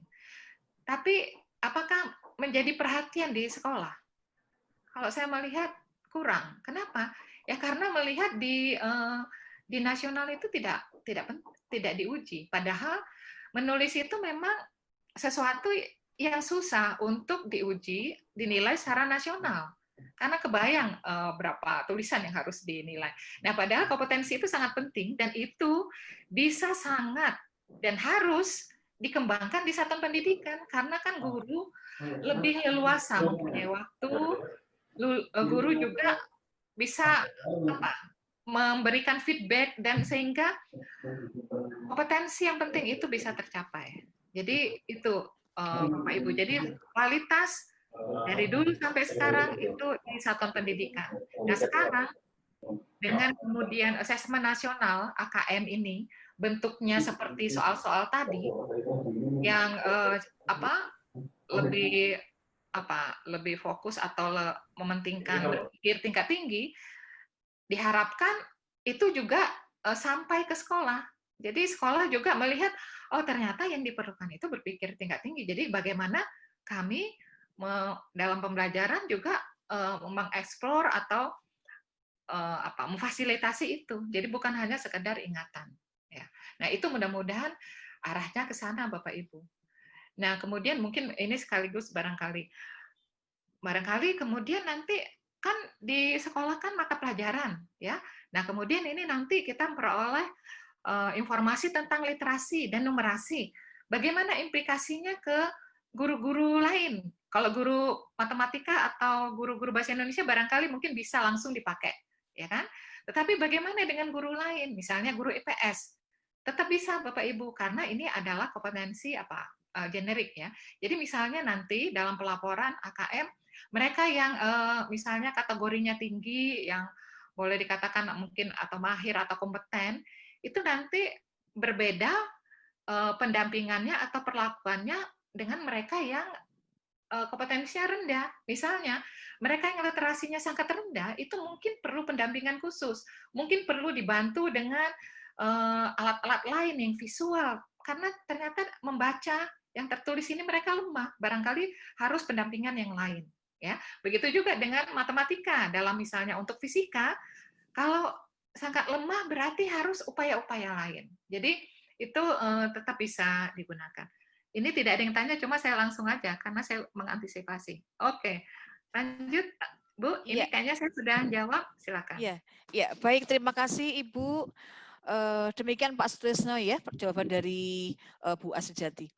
Baik, Bapak Ibu, kita akan lanjut ke pertanyaan berikutnya. Iya. Kayaknya sudah masuk juga tadi di jawaban Ibu ya. Tentang mapel apa saja ini Bu, ya dari Pak Aris Munandar ya. Oke, ya itu tadi barusan kayaknya saya sampaikan. Ya. Ini sudah ya, mapelnya ya, memang ini bukan mapel khusus. Nah, kalau ini juga sebagai pemetaan mutu, karena mohon penjelasan implementasinya. Barusan saya sampaikan, kayaknya sudah ya. Oke. Sudah, iya. Baik, lanjut. Nah, ini juga sudah. Ini juga sudah, iya. Baik. Nah, ini juga, nah ini ada beberapa yang menarik Ibu ya, dari Pak Miftahudin. Selain kapan ya, itu ada pertanyaan berikutnya. Apakah semua KD masuk dalam materi AKM? Tidak. Kayaknya juga. Iya. Tidak. Ibu. Jadi kayak literasi membaca itu kan itu memang ada sebagian KD di bahasa Indonesia ya, tetapi memang tidak semua. Jadi kalau Bapak Ibu lihat bentuk-bentuk pertanyaannya itu seperti itu. Jadi memang lebih bersifat Bapak Ibu? Aplikasi ya. Ya. Tidak semua. Ya. Begitu juga dengan numerasi juga tidak semua KD. Tidak semua. Jadi tidak yang dipandang esensial dan kemudian aplikasinya dalam kehidupan itu yang lebih besar. Ya. Oke. Iya. Baik Ibu, terima kasih. Selanjutnya tolong Pak Slamet slide berikutnya. Nah ini dari Pak Soleh Setiaji ya. Kenapa yang diambil hanya literasi dan numerasi, sedangkan kalau dipisah ada sains? Apakah akan ada penyesuaian kebijakan kurikulum dari pemerintah ya? Monggo Ibu. Ya, terima kasih. Pak Soleh, iya betul. Di PISA itu ada literasi sains. Untuk kita, asesmen nasional saat ini baru literasi membaca dan numerasi. Tidak menutup kemungkinan kalau nanti perkembangannya sains juga masuk. Tapi sampai saat ini, baru ini, pertimbangannya inilah yang, karena itu kalau dipandang tadi ada asesmen kompetensi minimum yang juga sering menjadi pertanyaan. Maksudnya minimum itu apa? Maksudnya itu adalah kemampuan yang minimal harus dikuasai. Jadi literasi dan numerasi ini adalah kemampuan minimum supaya orang dapat berfungsi secara optimum di masyarakat. Ya. Bukan berarti sains tidak penting, tetapi saat ini literasi dan numerasi ini dipandang yang minimum yang harus dikuasai. Gitu. Jadi kalau untuk sekali lagi untuk kehidupan nyata, untuk dalam masyarakat. Jadi misalnya dalam kehidupan sehari-hari kita tidak akan lepas dari angka dan dari bahasa kan Bapak Ibu, tidak akan lepas.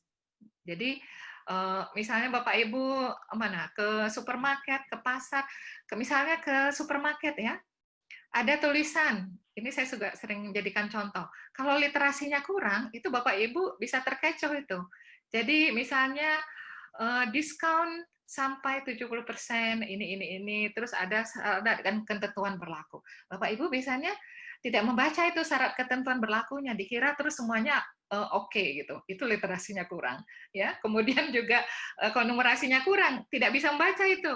Misalnya ada pilihan ini diskon sekian, sekian. Kalau yang ini tidak ada diskon, tetapi beli satu, beli dua dapat tiga misalnya. Itu kan numerasi juga, ya. Jadi itu minimal. Sains perlu, tetapi untuk saat ini Kemdikbud atau pemerintah menetapkan dua ini dulu. Bukan tidak mungkin nanti tambah Bapak Ibu. Ya. Terima kasih. Ibu, apakah mungkin sains itu nanti terintegrasi di dalam soal literasi dan numerasi itu? Misalnya dari data, kemudian deskripsi gitu ya sebagai stimulan, kemudian misalnya siswa diminta untuk memprediksi gitu ya, kemudian membuat kesimpulan, itu barangkali adalah keterampilan-keterampilan sains yang masuk di dalam soal literasi dan numerasi. Apakah seperti itu, Ibu?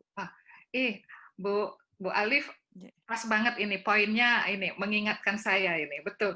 Jadi yang tadi Bapak Ibu ya, yang literasi numerasi itu memang kan tidak ada sains dalam arti sains. Sains itu kan sangat luas ya.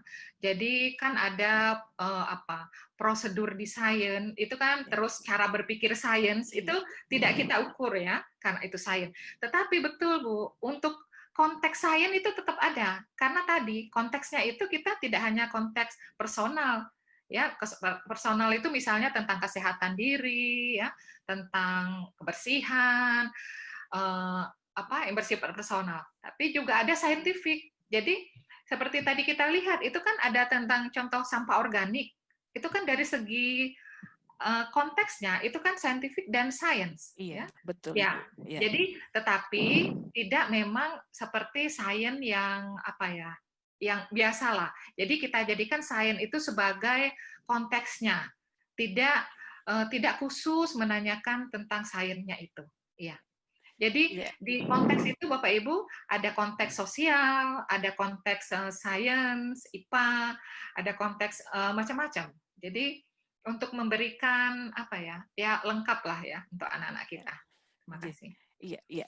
Baik Ibu, menarik sekali ya bahwa memang Bapak dan Ibu fokus nantinya akan kepada kemampuan literasi dan numerasi, sedangkan konteks sains, konteks sosial itu menjadi diberikan secara terintegrasi di dalam soal-soal tersebut. Mungkin dari prosedurnya, mungkin dari cara berpikir sainsnya, begitu ya.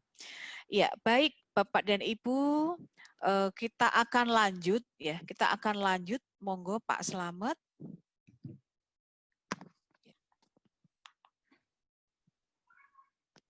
Ya. Ya, halo Pak Slamet. Ya, benar kok. Oh, ya. Melangkah. Oh ya.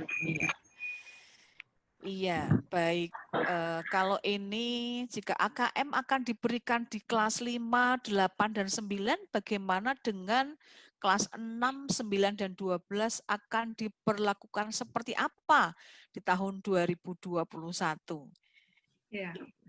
Yang tadi jawaban saya Bapak Ibu, kalau yang bersifat tadi asesmen nasional sampel 6, 9, 12 tidak ikut, tetapi ada kemungkinan nanti kebijakan untuk apakah kelas 9 ataukah 9, 12, apakah 12 saja atau 9 dan 12 itu ada AKM yang tadi sifatnya tidak wajib, tetapi untuk yang memerlukan itu nanti kita lihat perkembangannya.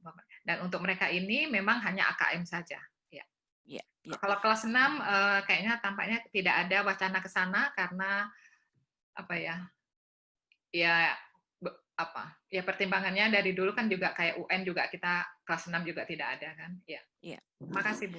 Ya, baik. Demikian Pak Wastoi, Ibu sudah memperkuat jawaban untuk Bapak ya. Selanjutnya Pak Slamet, tolong. Ya, Bapak dan Ibu, beberapa pertanyaan melalui chat sudah dijawab oleh Ibu kita ya, Bu Asri Janti. Di tulisan, klik di tulisan. Iya. Bapak Ibu, kita akan membuka pertanyaan ya, membuka pertanyaan secara langsung ya. Mungkin nggak ini, Mas Hus, untuk kita memberikan kesempatan kepada peserta langsung bertanya melalui bisa Raise ya, hand. raise Bisa, hand. bisa. Ya. Tapi mohon maaf, masih ada 23 yang daftar duluan itu. Oh gitu. Apakah Iya. tidak didahulukan ini aja? Baik, ya, ya. J. Baik Bapak dan Ibu, ini karena sudah ada 23 pertanyaan yang sudah di-list oleh Pak Slamet ya. Ya, untuk apresiasi bagi Bapak Ibu yang merespon dengan begitu cepat ya. Selanjutnya ini dari Pak Haryono, pengawas Dindikbud Kabupaten Purbalingga ya. Apa yang menjadi dasar pertimbangan pemerintah sehingga ujian nasional diganti dengan asesmen kompetensi minimal dan survei karakter? Apakah AKM dan SK menjadi satu-satunya pilihan yang paling tepat untuk mengganti UN? Ya. Demikian Ibu Kapus. Ya, kayaknya tadi juga sudah dijawab, tapi kayaknya beliau ini. Iya, saya sudah menerangkan ini di awal ya. Di awal Jadi, sudah, ya. Iya, sudah. baik. Kita lanjut ya, Ibu. Kita lanjut berikutnya. Nah, ini dari Bu Nining Kristanti ya. Yang terhormat Ibu Arsanti ya. Bu Asrijanti ya. Mohon izin bertanya untuk asesmen nasional nanti soal yang beragam melalui komputer itu dibuat oleh guru seperti soal ujian sekolah ataukah ada kisi-kisi dari pusat berkaitan dengan bacaan yang panjang dan berkarakter. Nah, ini lebih ke teknis bagaimana soal itu, Ibu. Ya, baik. Terima kasih Bu Nining. Jadi kalau AKM ini, jadi ada tadi AKM nasional ya. Jadi kalau AKM soalnya dibuat oleh pusat, ya tentu saja pusat nanti seperti biasa ya bekerja sama dengan beberapa pihak ya. Tetapi intinya semua soal itu dari pusat dan kemudian, nah selain ada AKM, AKM nasional yang sifatnya tadi sampel itu ya, dan kemudian ada juga AKM kelas. Jadi kami mengembangkan juga instrumen yang nanti digunakan, nanti diberikan ke sekolah, nanti mungkin di web atau di mana gitu ya, atau di aplikasi, itu bisa digunakan oleh Bapak Ibu guru di sekolah. Untuk apa? Untuk digunakan karena kan tidak semua siswa nih menjadi peserta AKM, ya kan? Nah, padahal mungkin kita ingin melihat dan ingin memperbaiki juga kan AKM-nya, literasinya dan numerasinya, maka diberikan itu dan kemudian jadi Bapak Ibu menggunakan misalnya untuk dalam proses pembelajaran atau penilaian itu diberikan kepada siswa dan kemudian bisa kemudian melihat ini jadi siswa ini atau anak-anak ini lemahnya di mana? Apakah lemahnya itu misalnya untuk mengintegrasi informasi itu susah atau bahkan ada yang untuk menyimpulkan itu susah gitu. Jadi nah hal-hal semacam itu nanti bisa karena AKM yang asesmen nasional tadi itu kan tidak untuk semua siswa. Nah, AKM kelas ini kami siapkan jadi bisa Bapak Ibu guru gunakan di kelas dan itu sudah kita akan siapkan juga soalnya dari kelas seluruhnya. Jadi misalnya nanti yang kelas kelas 4 juga ada, kelas 7, kelas berapa? 7, 8, 9 itu juga ada. Ya. Jadi kepentingannya itu kalau asesmen nasional ini atau AKM yang nasional nanti kan siswa itu dalam kondisi standar, ya kan Bapak Ibu, karena kan kita ingin informasinya valid. Nanti kalau diserahin, nanti kita nggak tahu hasilnya itu karena apa, ya kan? Jadi situasinya seperti situasi ujian. Tetapi untuk yang AKM kelas, itu Bapak Ibu bisa menggunakan. Jadi silakan untuk keperluan, boleh dikata ya mungkin bisa formatif ya itu dikatakan. Ya. Terima kasih Bu. Ya, baik Ibu, kita lanjut masih ada beberapa waktu ya. Pak Sebelum berlanjut, mohon izin Bu Alif, Bu Asrianti berkenan membagikan materi ke kolom chat. Oh iya, nanti saya ini ya Pak. panitia itu ya. Baik. Ya, ditunggu peserta banyak yang menanyakan. Oh ya, Matur ini nuwun. saya harus keluar dulu. Oke, baik. Ya. Iya, iya, baik Ibu. Terima kasih. Memang ini materi yang sangat strategis dan sangat penting sehingga Bapak Ibu partisipan ini sangat berkeinginan untuk memiliki materi dari Ibu ya. Ya. Terima kasih Ibu. Ya. Baik Ibu dan Bapak, berikutnya saya bacakan kembali pertanyaan ini dari Bu Triwahyuni, SMPN 1 Tangan, Sragen. Ya. Bahan materi untuk AKM SMP kelas 8, materi literasi dan numerasinya dari kelas 7 dan 8, atau dari kelas 8 saja Ibu. Nah gitu. Ngaten Ibu. Ya. Monggo Ibu. Materinya apakah dari kelas 8 saja atau kelas 7 dan 8? Ya. Iya, itu dari 7 dan 8, Bu. Ya. Oh, ya. Jadi memang tidak semua tadi saya sampaikan tidak semua ya. Tapi itu yang esensial dan yang aplikatif, betul. Dari 7 dan 8, Bu. Ya. Ya. Ya, baik. Terima kasih Ibu Putri Wahyuni. Demikian ya. Untuk materinya berasal dari kompetensi yang perlu dicapai di kelas 7 dan kelas 8. Ya. Berikutnya, nah ini berkaitan dengan sinyal ini. Ya. Dari SDN Pungsari. Ya.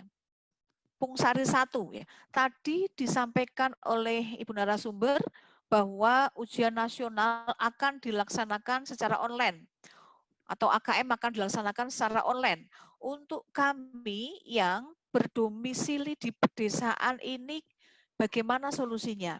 Kadang terkendala oleh sinyal dan sarpras yang kurang memadai. Nah, ini Ibu, implikasinya ke sana juga ya. Monggo, Bu Kapus. Baik, memang ini memang tantangan kita, Bapak Ibu, karena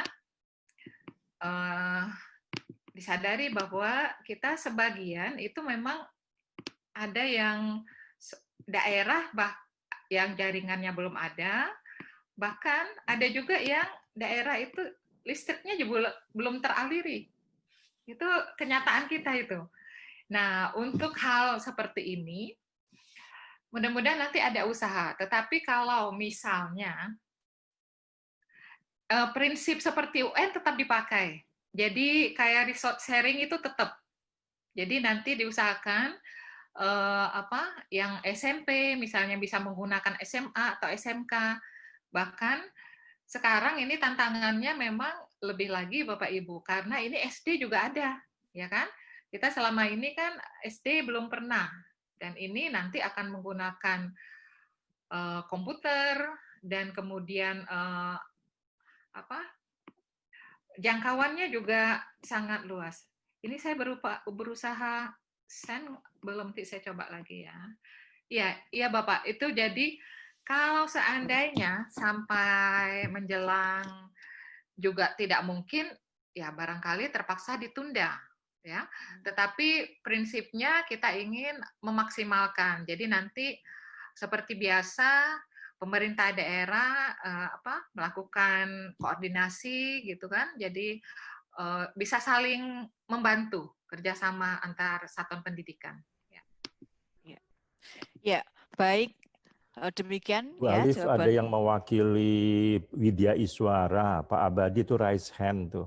Oh iya. Mungkin dikasih kesempatan karena Bapak. beliau WI. Iya. Baik, kesempatan berikutnya untuk Pak Abadi ya. Beliau adalah koordinator Widya Iswara dari LPMP Jawa Tengah. Minta tolong Mas Host spotlight nih ke Pak Abadi. Nah, silakan Pak Haji. Terima kasih Bu Alif dan terima kasih untuk Pak PLT yang telah memberikan kesempatan. Bapak Ibu yang saya hormati, khususnya Ibu narasumber, ada beberapa hal yang ingin kami tanyakan. Yang pertama memang awalnya kami salah, mindset kami salah. Iya. Artinya kami bayangkan AKM sama SK ini itu termasuk yang desentralisasi. Artinya daerah bisa mengembangkan, daerah bisa untuk melaksanakan. Tetapi setelah kami cermati, ternyata ini domain pusat. Baik soalnya, pengolahannya, pelaksanaannya, itu dari pusat. Sehingga ada beberapa pertanyaan memang, kalau AKM dan SK ini mengganti UN, itu memang tidak sepenuhnya benar. Karena kalau UN kan untuk seluruh siswa. Dan ini bisa untuk ditindaklanjuti, artinya untuk perbaikan PBM. Kalau untuk AKM, SK ini, kami bayangkan belum bisa untuk perbaikan PBM. Karena masih untuk, katakanlah, survei mutu pendidikan nasional. Bukan apa itu namanya, kalau kita mengacu pada perbaikan mutu kan di sekolah, karena penjaminan mutu itu domain atau kewajiban sekolah. Jadi ini untuk ini belum, itu satu.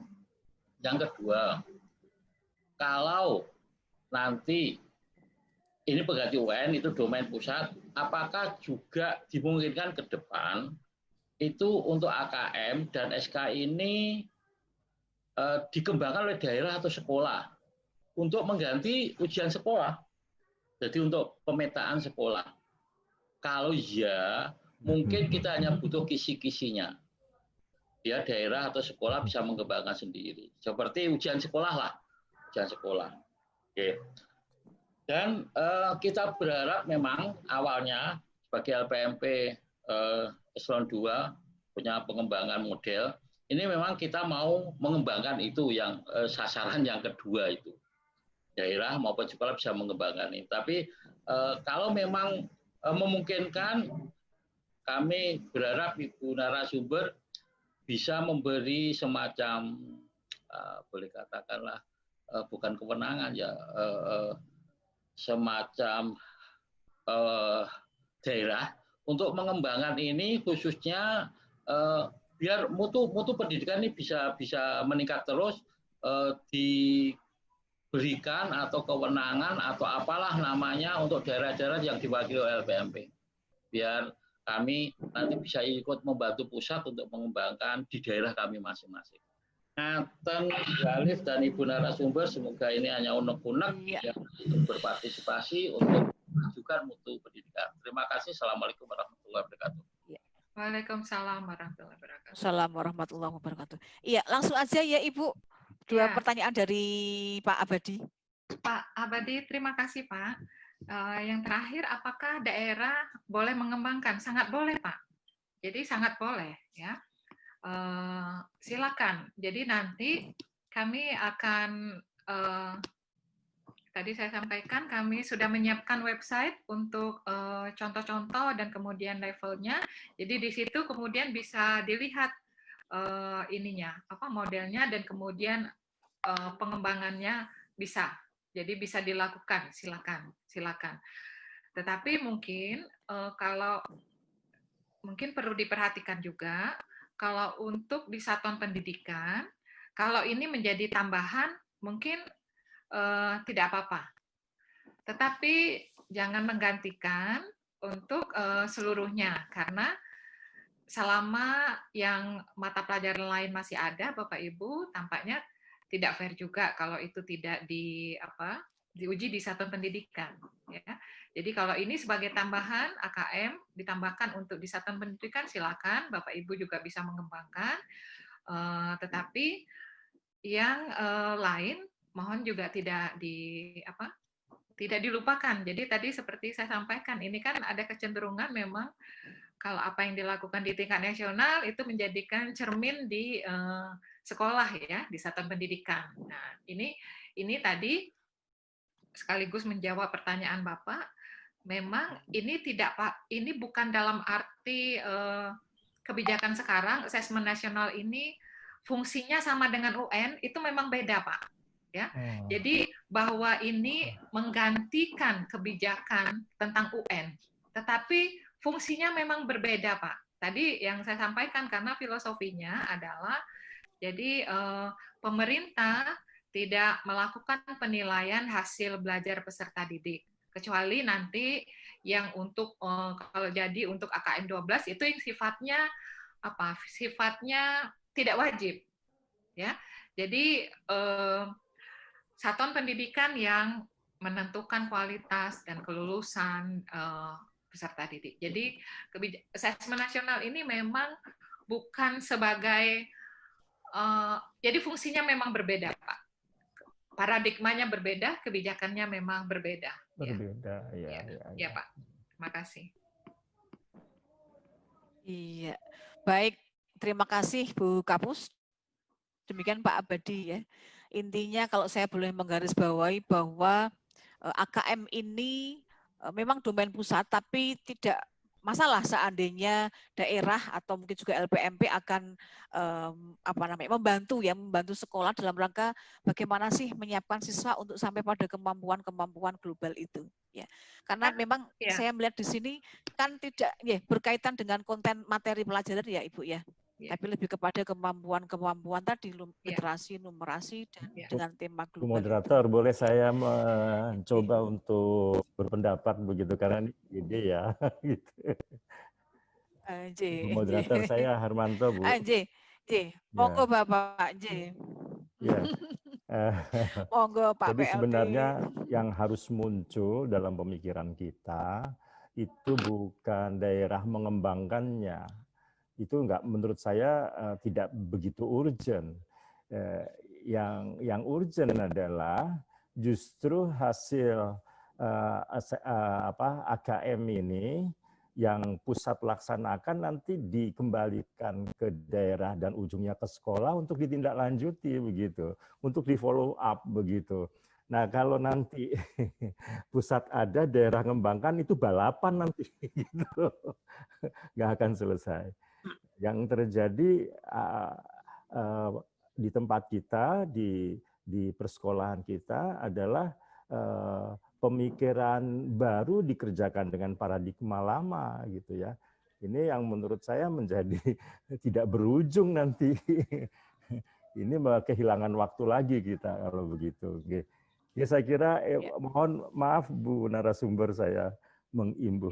Terima kasih Pak Harmanto. Iya, saya juga ingin menyampaikan, menguatkan yang disampaikan Pak Harmanto. Betul. Jadi memang sebenarnya pertama terus terang mengembangkan soal AKM ini cukup nggak gampang. Tidak gampang. Bapak Ibu melihat model mengembangkan soal model UN ya, itu untuk yang betul-betul bagus itu susah. Sekarang dengan AKM ini kita ada stimulus dan kemudian berpikir tingkat tinggi, itu tantangannya besar ya. Nah, saya khawatirnya malah nanti kalau daerah mengembangkan terus nanti narsumnya pusmenjar, terus kemudian sibuk, jadi malah sibuk membantu daerah untuk mengembangkan soal ya. Nah, kemudian betul Pak Harmanto. Jadi sebenarnya yang diharapkan itu adalah tindak lanjut ya, tindak lanjut dari hasil AKM ini. Nah, dan kemudian sebenarnya kan yang penting bukan kita mengukur, katakanlah seperti menimbang ya. Jadi tidak begitu penting menimbang tiap hari kalau pola makan kita tetap sama, ya kan? Betul. Jadi asupannya itu yang tidak sehat, tidak olahraga. Jadi polanya, gaya hidupnya tetap sama, tapi tiap hari nimbang. Nah itu kalau kita melakukan pengukuran, melakukan asesmen terus-menerus, tetapi tidak ada perbaikan, gitu. Jadi justru yang perlu itu adalah perbaikan di proses pembelajarannya. Sebenarnya untuk berpikir tingkat tinggi, Bapak Ibu, bukan satu-satunya dengan bentuk soal AKM. Ini hanya salah satu saja, ya. Karena dilakukan di pusat dan kemudian ini standar, maka satu-satunya harus dalam bentuk tertulis dan komputer itu. Tetapi dalam asesmen kelas untuk mendukung atau mengembangkan berpikir tingkat tinggi, ini ya, berpikir kritis, karakter, itu tidak selalu harus mengembangkan model seperti ini. Justru pembelajaran, penilaian yang misalnya menugaskan dengan proyek ya, dengan yang kinerja, itu justru lebih bagus karena dengan satu tugas berkembang kompetensi-kompetensi yang diperlukan, misalnya dengan proyek itu kolaboratif, komunikatif, kritis, itu bisa berkembang justru. Jadi kalau penilaian tertulis memang ada keterbatasannya. Nah, jadi kalau justru di kelas itu inginnya model yang lain yang betul-betul efektif untuk berkembangnya semua kompetensi yang diperlukan. Ya, kita kan tertulis itu ya hanya itu saja. Kolaboratif itu nggak bisa. Komunikatif juga nggak bisa. Agak susah lah gitu. Project itu sangat memungkinkan. Hanya project itu untuk tugas apapun, tentu saja untuk memperoleh hasil yang maksimal sesuai dengan yang kita inginkan harus dirancang. Jadi kalau memang berpikir tingkat tinggi, maka penugasannya itu juga yang membuat anak itu harus berpikir juga, harus berkolaborasi juga. Jadi bukan hanya sekedar melakukan, sudah dikasih prosedurnya. Kemudian siswa tinggal melakukan saja. Itu tidak ada unsur berpikir. Jadi penugasan yang misalnya mereka harus mencari sendiri, kemudian sumbernya itu dievaluasi, kemudian menetapkan mana yang sesuai, mana yang kredibel misalnya sumbernya, itu justru melatih berpikir tingkat tinggi. Jadi kalau menurut hemat saya, jangan ini message-nya adalah pesannya itu berpikir, ya, literasi itu penting, numerasi itu penting, tetapi dalam bentuk soal tidak selalu harus seperti yang dilakukan di pusat. Karena di satuan pendidikan itu justru memungkinkan bentuk instrumen yang lebih mudah pembuatannya, tetapi memberikan informasi yang lebih kaya. Jadi menulis soal assessment tertulis ini sangat kompleks daripada dengan proyek atau penugasan, Bapak Ibu. Coba bayangkan, ya, itu jauh lebih mudah. Bapak Ibu menugaskan, misalnya proyek ini tugasnya gampang. Nanti yang mungkin perlu diperhatikan adalah membuat rubrik, ya, rubrik penilaian, gitu. Jadi untuk memastikan yang kita ukur, yang menjadi concern kita, itulah yang dinilai. Ya, mudah-mudahan itu menambah poin Pak Harmanto. Terima kasih, Pak. Ya, baik. Terima kasih Pak Harmanto. Terima kasih Bu Kapus. Bapak dan Ibu, tadi pertanyaan dari Bapak Ibu guru, dari pengawas, dari Widya Iswara, juga dari Bapak BLT sudah disampaikan. Kayaknya kita di sini juga ada Bapak Ibu Widya Prada, ya. Widya Prada, barangkali ada dari Bapak Ibu Widya Prada yang akan menyampaikan usulan, masukan, atau hal lainnya berkaitan dengan materi kita pada hari ini. Widya Prada. Ya, tadi sudah disampaikan Pak Abadi dan sudah dilanjutkan Pak. Tadi yang saya sampaikan persis sama yang seperti Pak Abadi. Kita tadinya maunya ingin, tetapi ternyata memang itu ranah pusat dan itu soal yang terstandar yang barangkali kita juga masih meraba-raba, kisi-kisinya juga belum tahu dan sebagainya. Karena kita sepakat apa yang disampaikan Pak PLT tadi. Jadi follow up yang jelas itu kita tindak lanjuti. Baik, terima kasih Pak Tartib ya melengkapi diskusi kita pada pagi hari ini ya. Bapak dan Ibu yang saya hormati, sekarang waktu menunjukkan pukul 11:34. Tidak terasa ya Bapak Ibu. Padahal masih banyak pertanyaan yang di-list oleh Pak Slamet yang belum sempat disampaikan tadi ya. Mohon maaf Bapak Ibu ya karena keterbatasan waktu ya, sehingga tidak semua pertanyaan Bapak Ibu bisa kami sampaikan kepada Ibu Kapus di pagi hari ini, siang hari ini ya. Bapak Ibu yang saya hormati, karena waktu sudah di ujung akhir tanya jawab ini ya, saya akan menyampaikan beberapa kesimpulan secara umum ya. Karena tadi Bapak Ibu juga sudah mengikuti paparan berikut diskusi yang sangat menarik ya. Jadi ini simpulannya nggak usah banyak-banyak gitu ya. Yang pertama Bapak dan Ibu, bahwa kebijakan untuk menggantikan ujian nasional ya itu berkaitan dengan beberapa rasional sebagaimana yang sudah disampaikan oleh Bu Kapus tadi ya, berkaitan dengan bahwa ke depan ini peserta didik justru malah dituntut kemampuan-kemampuan globalnya ya, tidak semata-mata pada penguasaan materi tertentu ya. Dan untuk itu akan disiapkan asesmen berupa AKM, survei karakter, dan tadi satu lagi adalah survei lingkungan belajar ya. Kemudian yang kedua, Bapak dan Ibu, fokus asesmen tersebut akan diberikan kepada siswa kelas 5, kelas 8, dan kepada siswa kelas 10 ya. Dengan mengambil aspek pada kemampuan literasi, numerasi, dan konteks sosial skill dan science skill ya. Bapak dan Ibu, bentuk soal ya bisa nanti berupa pilihan ganda baik yang standar maupun pilihan ganda kompleks ya, termasuk juga uraian dan beberapa jenis yang lain disesuaikan dengan soal-soal yang akan diberikan nantinya ya. Dan untuk itu Bapak dan Ibu monggo yang paling utama dari menyiapkan itu semua adalah memperbaiki proses pembelajaran ya, dengan memberikan banyak proses yang selain joyful learning juga kemampuan saintifik, kemampuan untuk literasi dan numerasi yang diperkuat ya, termasuk problem solving, critical thinking, dan creative thinking ya.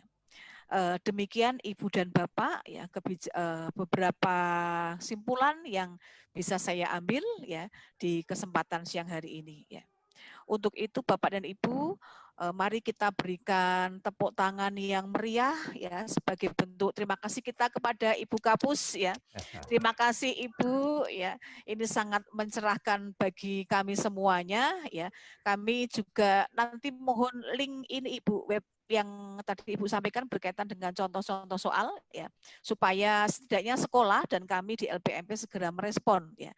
Karena menyiapkan siswa untuk mengikuti AKM juga butuh keseriusan tersendiri ya. Ya. Ya, terima kasih Bapak Ibu semuanya ya. Selanjutnya Bapak dan Ibu, kami akan memberikan kesempatan kepada Bapak Ibu peserta ya untuk memberikan kesan ya, kesan dan pesan atas pelaksanaan kegiatan ini ya. Bapak dan Ibu tadi Pak Haryono dari pengawas Purbalingga. Iya. Coba disapa dulu, Pak. Pak Haryono pengawas Kabupaten Purbalingga. Halo Bapak. Bisa diaktifkan mic-nya Pak? Mic-nya masih mute. Masih mute Pak Haryono? Pak Haryono masih mute Pak Haryono. Masih mute mic-nya. Sebelah kiri bawah, Pak. Iya. Sudah Bapak. Silakan Bapak memberikan kesan-pesan untuk kita semuanya di kegiatan ini. Ya, terima kasih. Assalamualaikum warahmatullahi wabarakatuh. Waalaikumsalam warahmatullahi wabarakatuh. Terima kasih waktunya yang telah diberikan pada diri saya mewakili teman-teman seluruh peserta diskusi pada siang hari ini. Yang pertama, saya mewakili teman-teman peserta sangat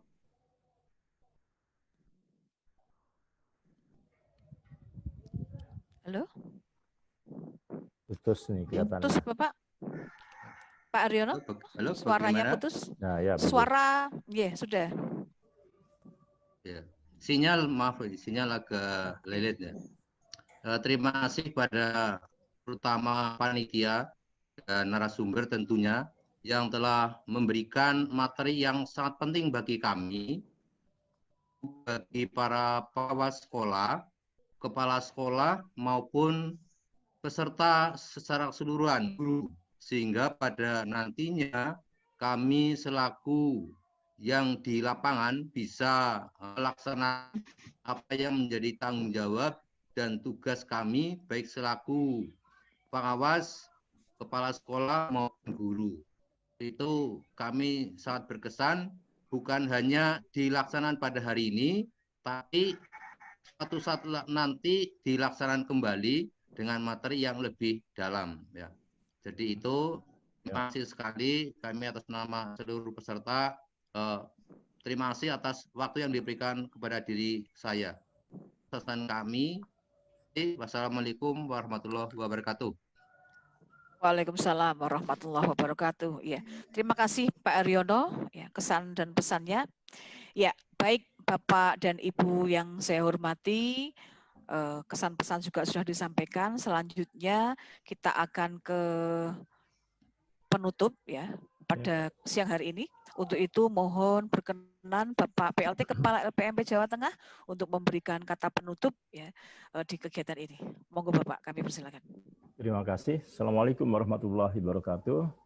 Alhamdulillah kita sama-sama sampai di penghujung kegiatan FGD ini. Dan saya melihat ini tidak bergeser pesertanya. Jadi begitu banyak tetap pada duduk di tempat untuk mengikuti presentasi yang disampaikan oleh Ibu Kapus, Bu Arjanti PhD. Bapak Ibu yang kami hormati, yang kami banggakan, Ibu narasumber yang kami hormati pula, terima kasih atas paparan yang disampaikan pagi ini. Dan saya tidak perlu mengulas karena ini sudah banyak, sudah panjang, dan sudah jelas sekali. Tetapi poin yang paling menarik bagi saya adalah memang ketika kebijakan baru, ketika aturan baru berjalan, kita selalu menggunakan paradigma lama. Padahal ketika untuk mengimplementasikan itu harus dengan paradigma baru. Ini persoalan-persoalan yang selalu klasik kita temui di lapangan. Demikian pula dengan halnya dengan tugas-tugas kami di penjaminan mutu begitu. Jadi kalau pemahaman kami dirasa kurang pas, barangkali nanti akan memerlukan seperti yang tadi Pak Harjono sebagai wakilnya peserta menyampaikan untuk lebih tajam lagi, ya bukan lebih jelas tapi lebih tajam lagi, lebih aplikatif lagi. Karena ketika kita berada di sekolah, teman-teman di sekolah itu selalu inginnya yang fast food, Bu. Jadi inginnya yang siap saji, yang tidak terlalu mikir banyak, tinggal diimplementasikan gitu ya. Tapi paling tidak Bapak sekalian pada saat ini untuk membuka gambaran kita, pemikiran kita untuk implementasi terkait dengan AKM dan SK tadi. Sekali lagi terima kasih penghargaan yang setinggi-tingginya pada Bu Kapus, Bu Arjanti, PhD yang telah meluangkan waktu, pikiran, dan kesempatannya untuk kami. Mudah-mudahan ini bermanfaat untuk seluruh peserta, paling tidak untuk memikirkan anak didik kita ke depan. Terima kasih para pemampu kegiatan, Pak Dr. Tatip, serta para Widya Iswara, para WP dan PTP, serta Kabak Tata Usaha yang berkesempatan hadir di saat ini, berujung semoga Allah Subhanahu wa Ta'ala selalu melindungi kita, selalu memberi kita kesehatan, dijauhkan dari COVID-19. Itu doa yang selalu kami ucapkan di masa-masa pandemi seperti ini, doa yang paling penting untuk kita bersama. Insya Allah, Allah Subhanahu wa Ta'ala mengabulkannya. Terima kasih sekali lagi pada Bu Kapus, Bu Asrianti. Terima kasih Pak Armanto, Bapak Ibu semua. Sampai ketemu, sehat selalu untuk semuanya. Saya tutup dengan billahi taufiq wal hidayah. Assalamualaikum warahmatullahi wabarakatuh. Waalaikumsalam warahmatullahi wabarakatuh. Terima kasih Bapak PLT. Bapak dan Ibu yang saya hormati, dengan ditutupnya acara oleh PLT Kepala LPMP Jawa Tengah, ya, maka acara ini berakhir. Untuk itu kami ucapkan terima kasih yang setulusnya kepada Ibu Asrijanti PhD. Orang senang lihat kamu, sini duduk sama aku.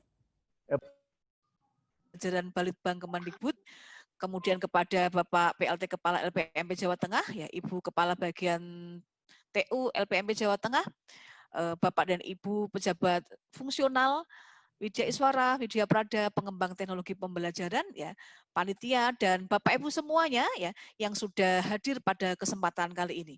Semoga ini menjadi ibadah kita dalam rangka untuk memajukan pendidikan bagi anak-anak kita, ya. Amin. Baik, Bapak dan Ibu, saya Alif Nur Hidayati, ya, sebagai moderator mengucapkan terima kasih dan mohon maaf bila mana ada hal yang kurang berkenan di hati Bapak dan Ibu, ya. Untuk itu saya akhiri.